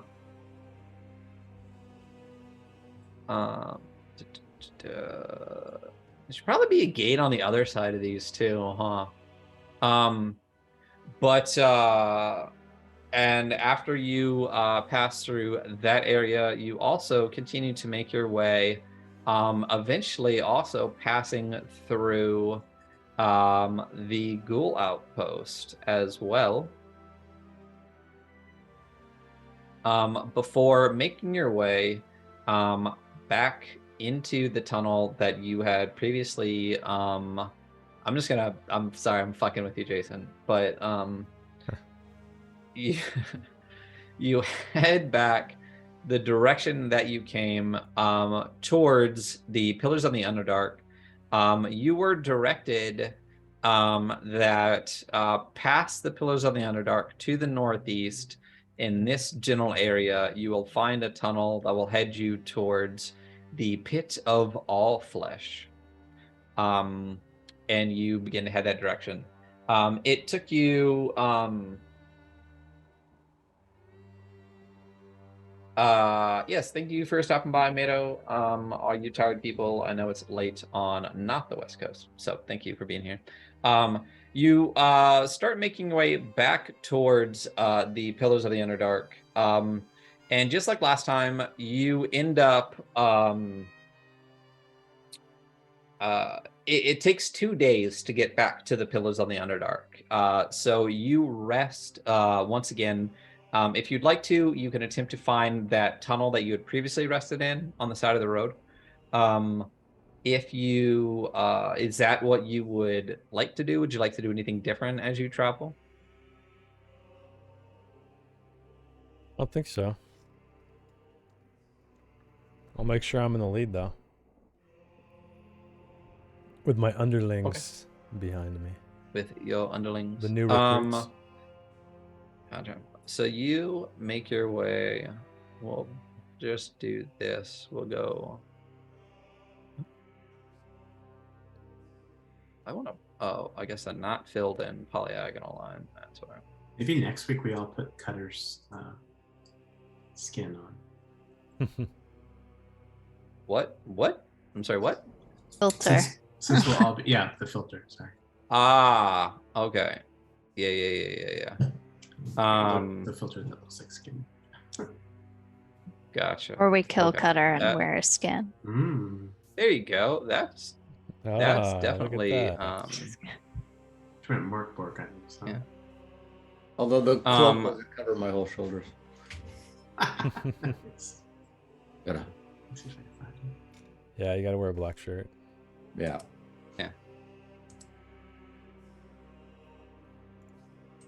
Okay. So you so I'm sorry, is that what you would like to do? Are you making your way back towards that same cave that you were in last time? There you go. There you go. You look like an old lady. That's a good one. Yeah. Is everyone just gonna rack the Cutter? You make your way back to that cave, that area off to the side that you were in. There are kobolds actually in that space when you get there, but if you'd like, you could just chase them out pretty easily. Camp back in that location if you'd like. If that is what you'd like to do. What's up? How many kobolds? Is that me? No. Like 2. Yeah, just kind of making their way back to Lillipore. Okay. I kind of motioned to Jess. I'm like, do you still need to feed Brian? Yes. Yes, feed Brian. It's up to you what you want to do. Yeah, I say we quickly dispatch these kobolds. Do we catch them like in their sleeping, or I mean, how do we come? They're just kind of them? getting set up. So yeah, if you wanna kill them, go for it. Yeah, I do. You want to kill kobolds? Yeah. Why? Just cause? No, we need to feed Brian. I was going to buy a human or 2 when we get to the Ghoul Imperium, but These I are mean, you're in the Ghoul Imperium. Yeah. Maybe the pit of all flesh has It lots sounds of like flesh. That's all of it. All the flesh. can I check on Brian? Absolutely. What are you doing with these kobolds? Are you murdering them? Are you chasing them out and sending them on their way? Well, I want to know if Doriana wants them. I mean, is it possible for me to check on Brian and then decide? I mean, kind of. So you basically are in this tunnel. You come across the cave that you were previously in, and when you peek into the cave, you see kobolds kind of starting to set up camp there. If you want to try to like make your way back into the tunnel, get to your bag of holding out and pull out your wine jug, you could totally do that. Do we want to burn the bridge with Jiro though? Yeah, that's kind of what I'm thinking. Like, she'd do it for Brian, but if he's cool for like a little bit longer, then. Well, it's up to you. I mean, it's not like if you murder these things and subsume their bodies into Brian that anyone's going to know. It's up to you if you're good with, if you can hide your tracks well enough. It's not like Jiro is going to necessarily find it. I don't know. Those bats seem pretty smart. Yeah, I'd say that if you actually come across them and take the time, you're definitely going to alert them to your presence. That's entirely up to you. So you can either do something about them or you can check on Brian. But if you alert them to your presence, then they know that you're there.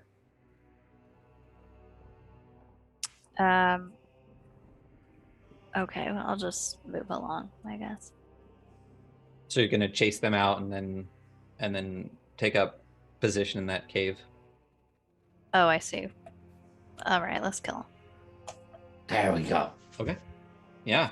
So you kind of peek in, have this debate with yourself about whether to do something with Brian or not. Decide to go ahead and kill them. So as you guys enter the cave as a squad, you kind of roll in silhouetted against some. I guess there's definitely no lights in the cave.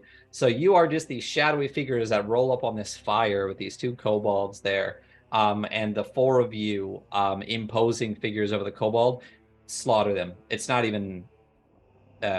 It's like beating up babies. It's not difficult. You literally just murder them. So you have 2 dead kobolds there with a nice fire already started. And I assume you're going to take Brian out of the bag and kind of toss him in the jello. When you do, you find Brian has definitely gotten smaller. He has had to basically consume himself to stay alive since he's been in the bag for, at this point, probably 1 to 2 weeks since you have fed him anything, maybe even longer.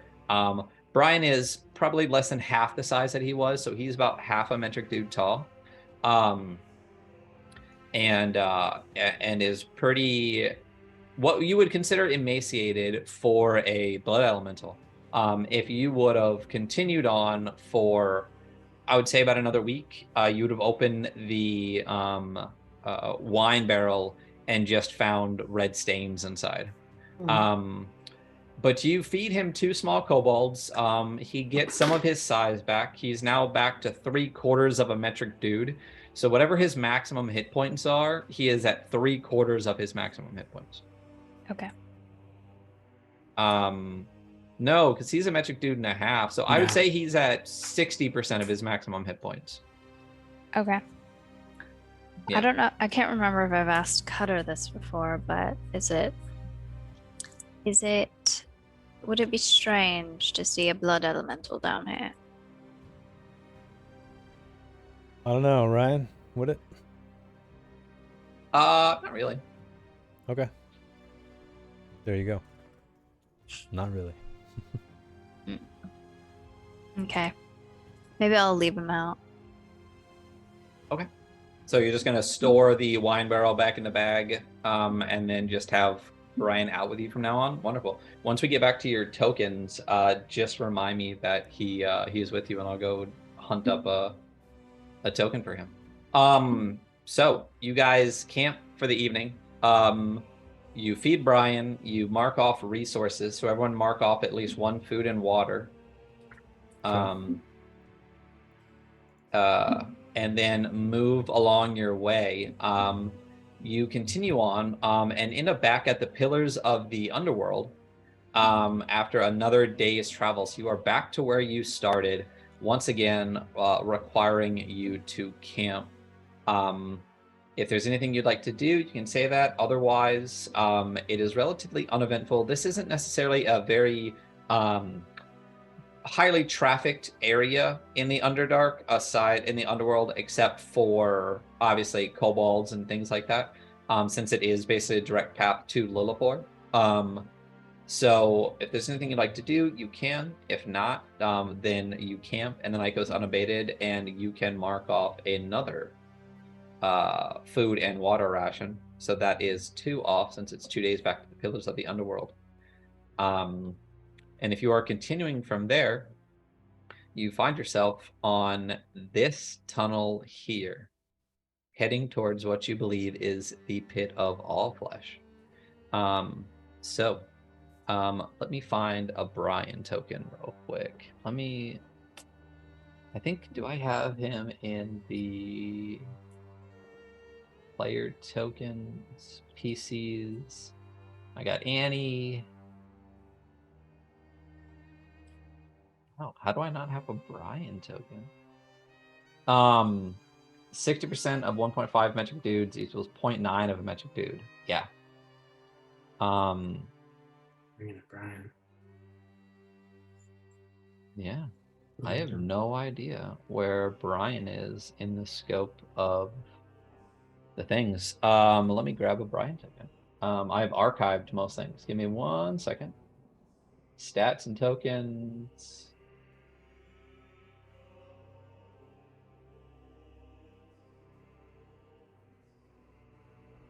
Huh? All right, we will continue on as I hunt that down. Anybody here? I found a Brian. Maybe he's in the NPC section. So, what are the Blood Elemental's max hit points? J-Bones? 1 sec.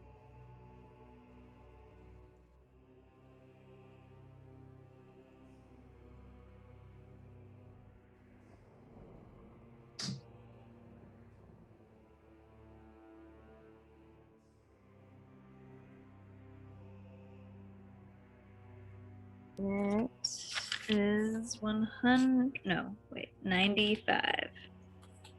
All right, so someone multiply 95 by 0.6. And that is how many hit points Brian is going to have with you.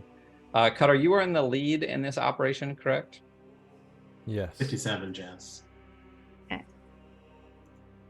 And what did you say his max hit points was again? 57. No, was his max? It was 95. 95. Or it is. 95. And you're at 57. Okay.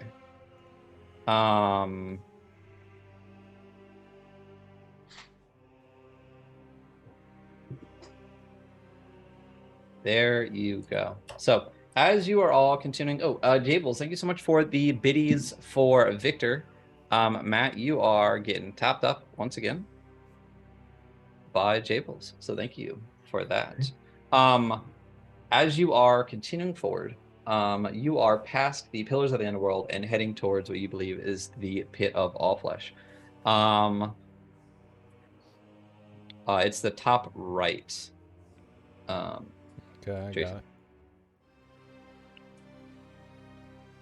So you are continuing to make your way through the tunnels on the way to the Pit of the All Flesh, and this is where you are and what you see ahead of you.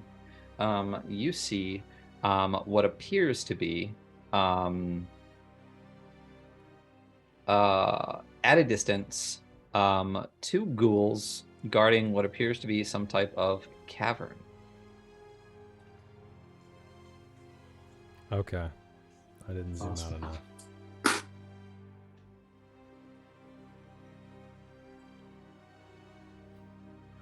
Look at all those little faces. Who are those guys? They're so creepy.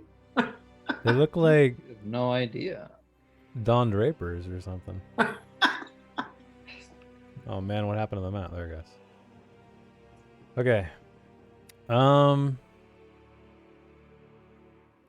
All right, I'm going to. Are they just looking ahead, standing there, just kind of guarding, or are they kind of looking around? or- They do appears to be guarding this cave entrance, is what it looks like to you. Okay. Can I see from here like what they're wearing and maybe what that might signify? They appear to be armored. In Imperial armor. You identify, there are a number of different types of ghouls, right? And there's levels of them. Ghouls, ghasts, Imperial ghouls, Iron ghouls, and Daracool, is what a lot of it comes down to.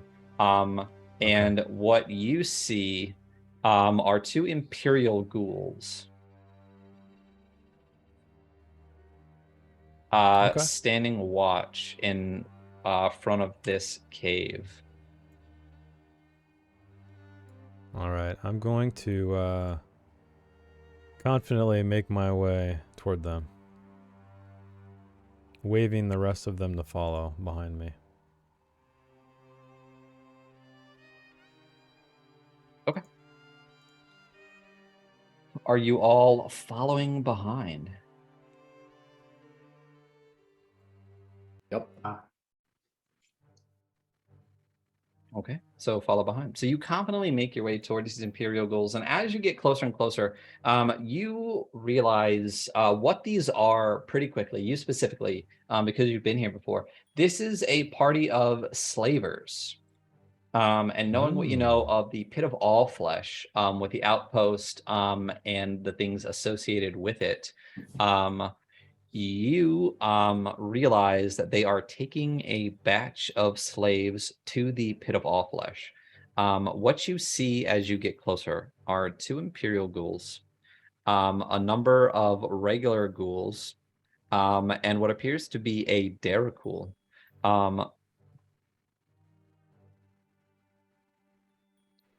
Okay. The closer you get, you see 1, 2, 3, 4, 5, 6. You see 8 commoners tucked into one corner with a ghoul kind of overseeing them, poking at them, kind of just generally fucking with them. But separated from them, you see 2 Darrow with a ghoul doing the same. And this Daracool kind of basically just pacing around occasionally, and then just taking up a position, kicking one of the ghouls out of what appears to be a relatively comfortable resting spot. And you get the sense that the ghoul slavers are here basically resting and have kind of requisitioned this kind of cave outcropping in the tunnels to kind of stuff their slaves in, and take a rest before they continue their way on into the Pit of All Flesh.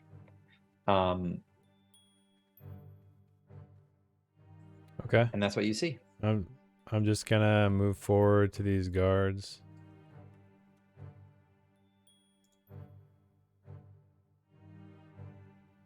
See if they stop me or anything. Otherwise, I'll As keep you going. approach, as you approach, they just kind of wave you on to just keep fucking walking, is basically the sense that you get Okay. from them.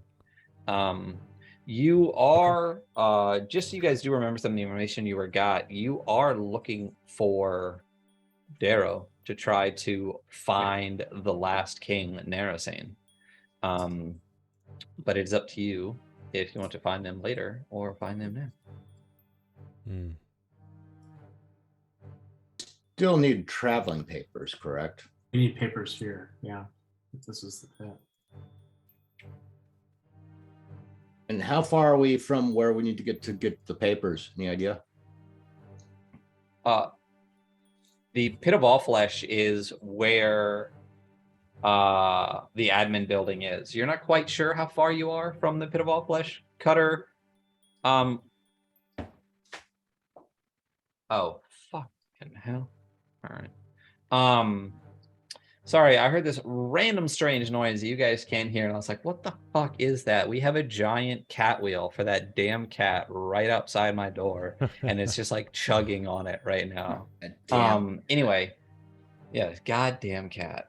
So you feel like you're roughly maybe a day's travel away from the Pit of All Flesh and from getting your travel papers. So it's up to you what you want to do. As you approach the Imperial Ghouls, again, like I said, you see 2 Darrow slaves with them and 8 what appear to be human commoners. So these Dan Draper looking guys are just human commoners. If you see the picture a little bit different, let me show you what the Dan Drapers look like. Yeah, they look tortured. Yeah, they're pretty messed up. It's like Norman Rockwell horror painting. Sure, yeah, that's exactly what it looked like. These guys are crazy looking. Yeah. He's like a Thundercat. I was thinking they looked like Yes. Oh, here we go. Here we go. Okay. Yeah. Oh, Evans. Oh wait, There let you me move go. it so the. There we go. Oh, I can. You stay still. I can keep moving that. Oh, Okay. we're gonna- Okay. We're gonna Anyway, so yeah. Nice. overcompensate. So this is what you see roughly. I mean, they're all different. You know, there's some women in there, but this is the general vibe of what these commoners look like. They're basically kind of beat to shit, but flesh is flesh. If it's still walking, you can get there. Okay. Oh my gosh. Wow. So, All right.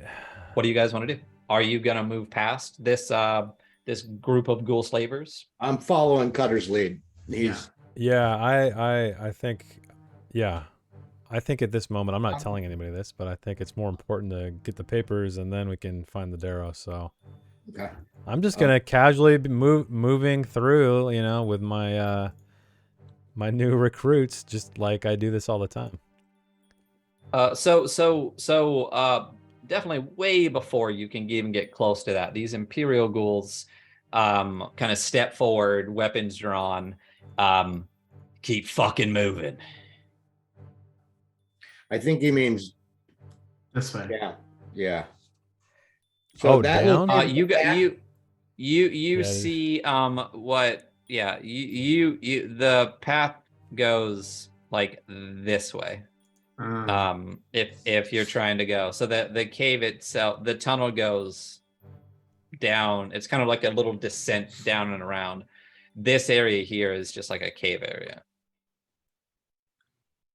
Oh, okay, got it. Okay, I thought we were trying to go through like this little guy right here. Yeah. Okay, so I this don't just think that's a continues. door. All right, yeah. I mean, I'll just keep going Well, until I I'm get to behind. this part. Do slavers sell Okay, yeah. slaves to anyone? You could try. You get the sense that they are selling slaves, both Darrow and human. If you would like to try to buy them before they get to the Pit of All Flesh, that is entirely within your prerogative. It is What you see are 2 Imperial ghouls, a Darrakul, and 3 ghouls guarding what appears to be 8 humanoid slaves and 2 Darrow slaves. Since they seem pretty adamant about us not stopping and Cutter kept going, I guess I'll just continue going for now. So when we're back here, I'm assuming that we could kind of talk quietly without the guards hearing us.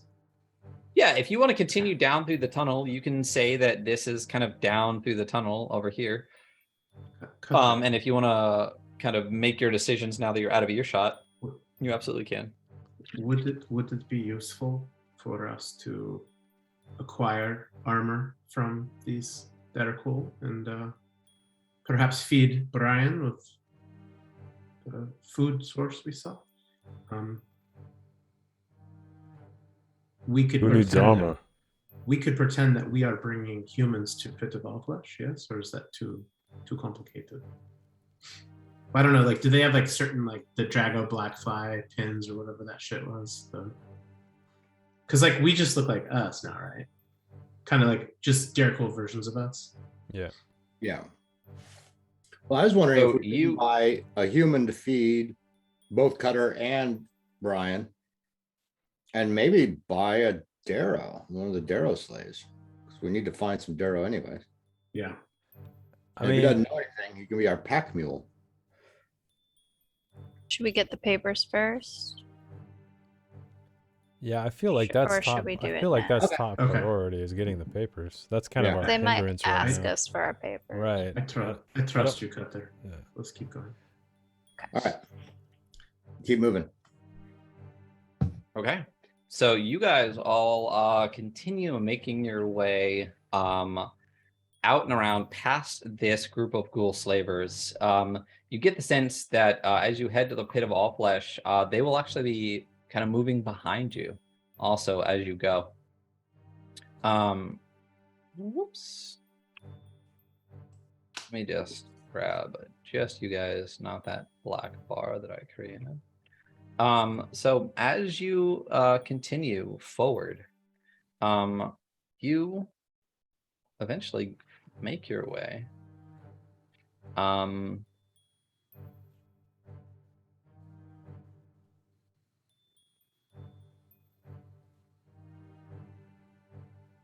Later? Yeah.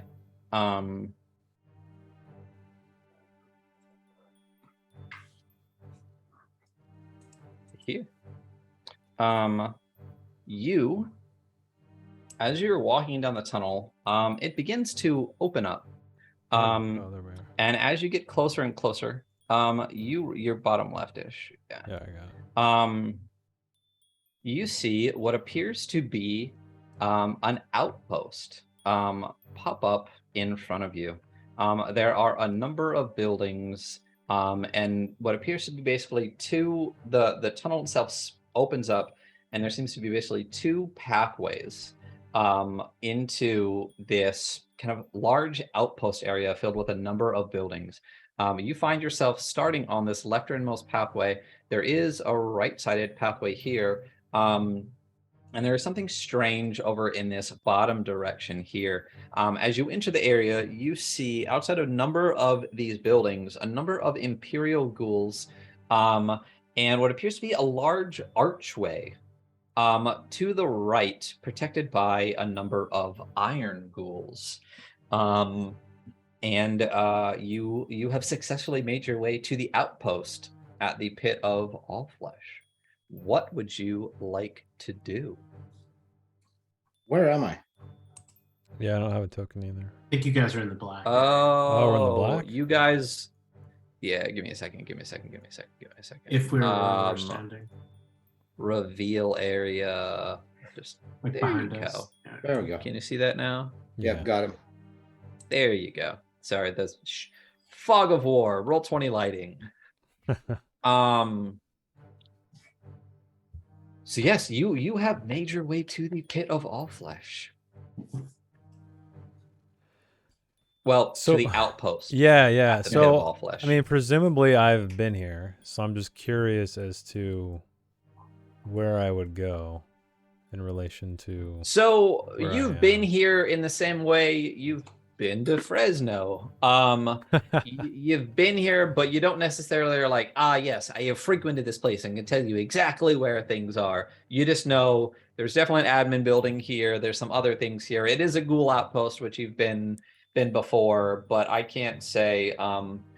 Have you actually been, based on your character knowledge, have you actually been to the Pit of All Flesh? It is kind of an Isn't it like entertainment a spot. Okay, so it's not a requirement of Daracool to get their... To go to the Pit of All Flesh? No. Yeah. No? The Pit Oh, of All okay. Flesh, as you are aware, is a fighting pit. Oh. Okay. It is Ah. a source of Sweet. entertainment. If we go back to the map, I will open up this space for you. This right here is the Pit of All Flesh. I wish it's they like had an given arena. it is an arena. I wish they had given a higher res version of this. But basically, the Pit of All Flesh is a I'll even just bring up what it says. The Pit of All Flesh, most ghoul outposts are choke points with a couple of buildings and a small complement of ghouls supporting them. This particular outpost served a similar function in the past, but has grown considerably because of the Pit of All Flesh. The pit, once a natural hole in the cavern filled with offerings to Vardazane, has blossomed into an attraction for the faithful of many dark religions and for visitors who wish to take in the spectacle of the Lord of Old Flesh devouring hapless victims.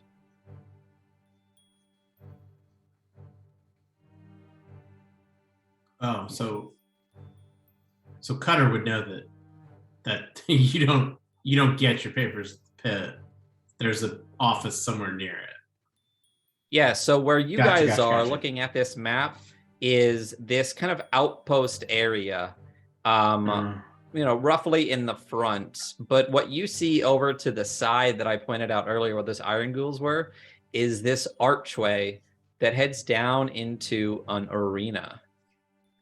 So you are in the outpost outside of what has become the Pit of All Flesh, which is, as I said, kind of like a stadium entertainment location at this point. Okay.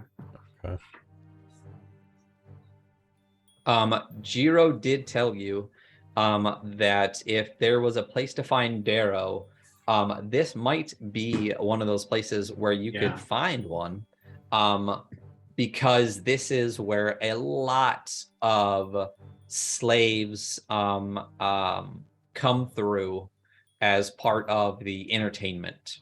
You could call this what amounts to potentially like a gladiatorial arena, where you have powerful people fighting, commoners and slaves unarmored and things like that. So humanoids will fight various creatures or undead or the like in this arena space. So now that you found the outpost, I'm sure Cutter would have given you this information as you got closer, that this is indeed more than just an outpost. It is this arena. What would you like to do? I want to whisper to the others.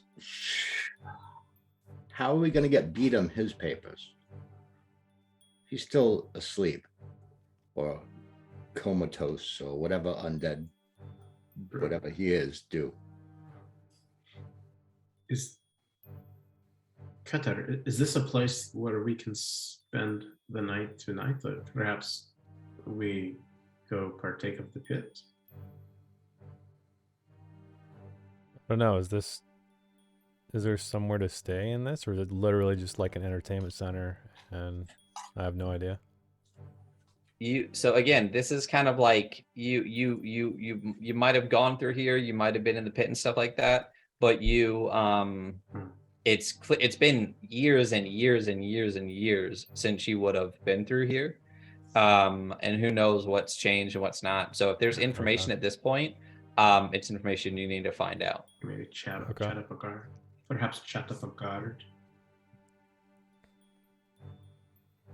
I want to go to this door though. Let's see what's up with. Is it just?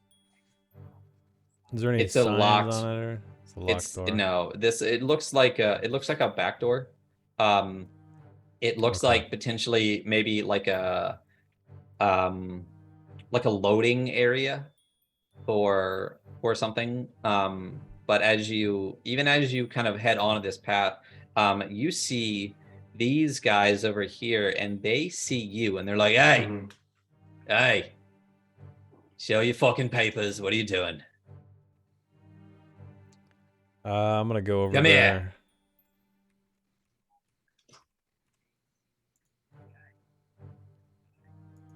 Funny you ask. Show your fucking papers. That is what I'm here for. Papers. I got some new ones. And I lost mine. How do you lose your fucking papers? Bit of an altercation. I don't give a shit. Just go to the fucking admin building. Top right. All right. So I'll wave to the rest and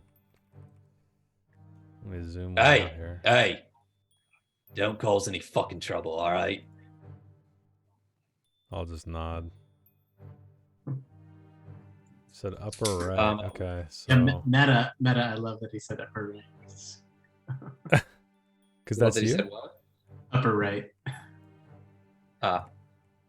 Yeah. Yeah. Northeast. Top right building in the outpost. Yeah. As you guys are making your way, especially at once, Brian kind of sees, once he sees Brian, you see that one of the two guards stationed there is trailing you guys as you head that direction. As you go through, you see a number of buildings. Before you get to this kind of square in the middle, and as you keep going, what you see here is you smell it before you see it. There is this putrid fountain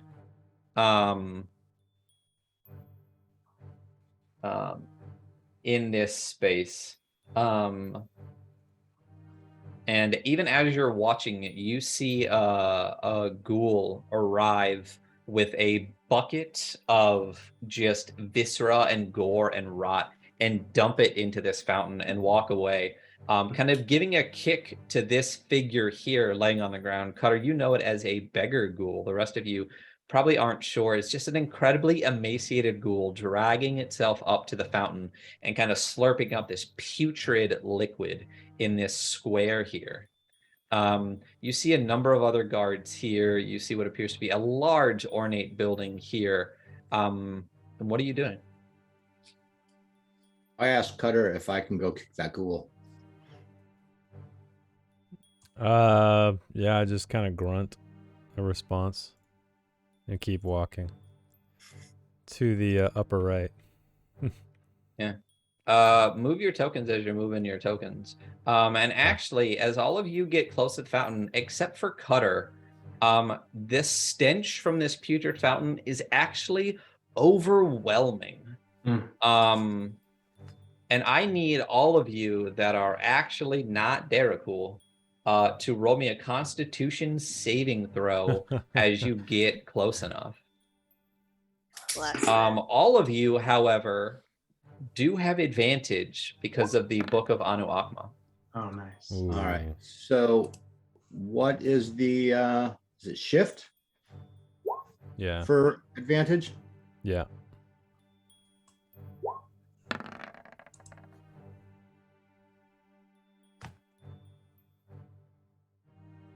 Right. 21 dirty.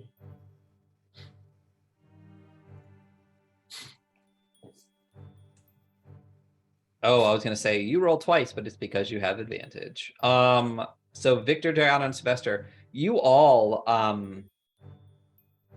get this waft of this it's rotten to a thing that you've almost not smelled before. It looks like they literally just dump blood and guts and gore into this fountain, and it just sits here and rots. So you are accosted by this smell, and you feel the bile rise up in the back of your throat, but you're able to choke it back down, and continue walking. And as you turn around, you actually see the Imperial Ghoul like pointing, like, keep fucking going. As you make your way up towards what you realize is this building up here. You notice it as you get closer. It kind of has more of an authoritative feel to it. It's kind of got that city hall kind of vibe to it. And as you all approach with Brian, this Imperial Ghoul actually kind of, moves back away as you enter sight of these two ghouls here. And as you approach the admin building that you've been looking for in the outpost for the Pit of All Flesh, that is where we're going to end our session for the evening. People love a good admin cliffhanger. Yeah, absolutely. So, thank you everybody for being here. We appreciate it. Thank you all for the bits and for the subs, for the hype train earlier. Jason, what is happening tomorrow? Tomorrow we are playing, if it shows up, The Green Knight. It's not showing up. It's green. The Green Knight role-playing game based on the film by David Lowery. So it's going to be awesome. It's going to be a one-shot, I think. We shall see. There's a set number of encounters. Hopefully we can wrap it up in a night. If not, it'll carry on to the next Thursday. But it's got an interesting mechanic. There's no hit points. There's no formalized combat. There's just honor and dishonor. So tomorrow we'll be playing Jess, Ryan, Ducky, and Matt is finally... I get to run a game for Matt, so...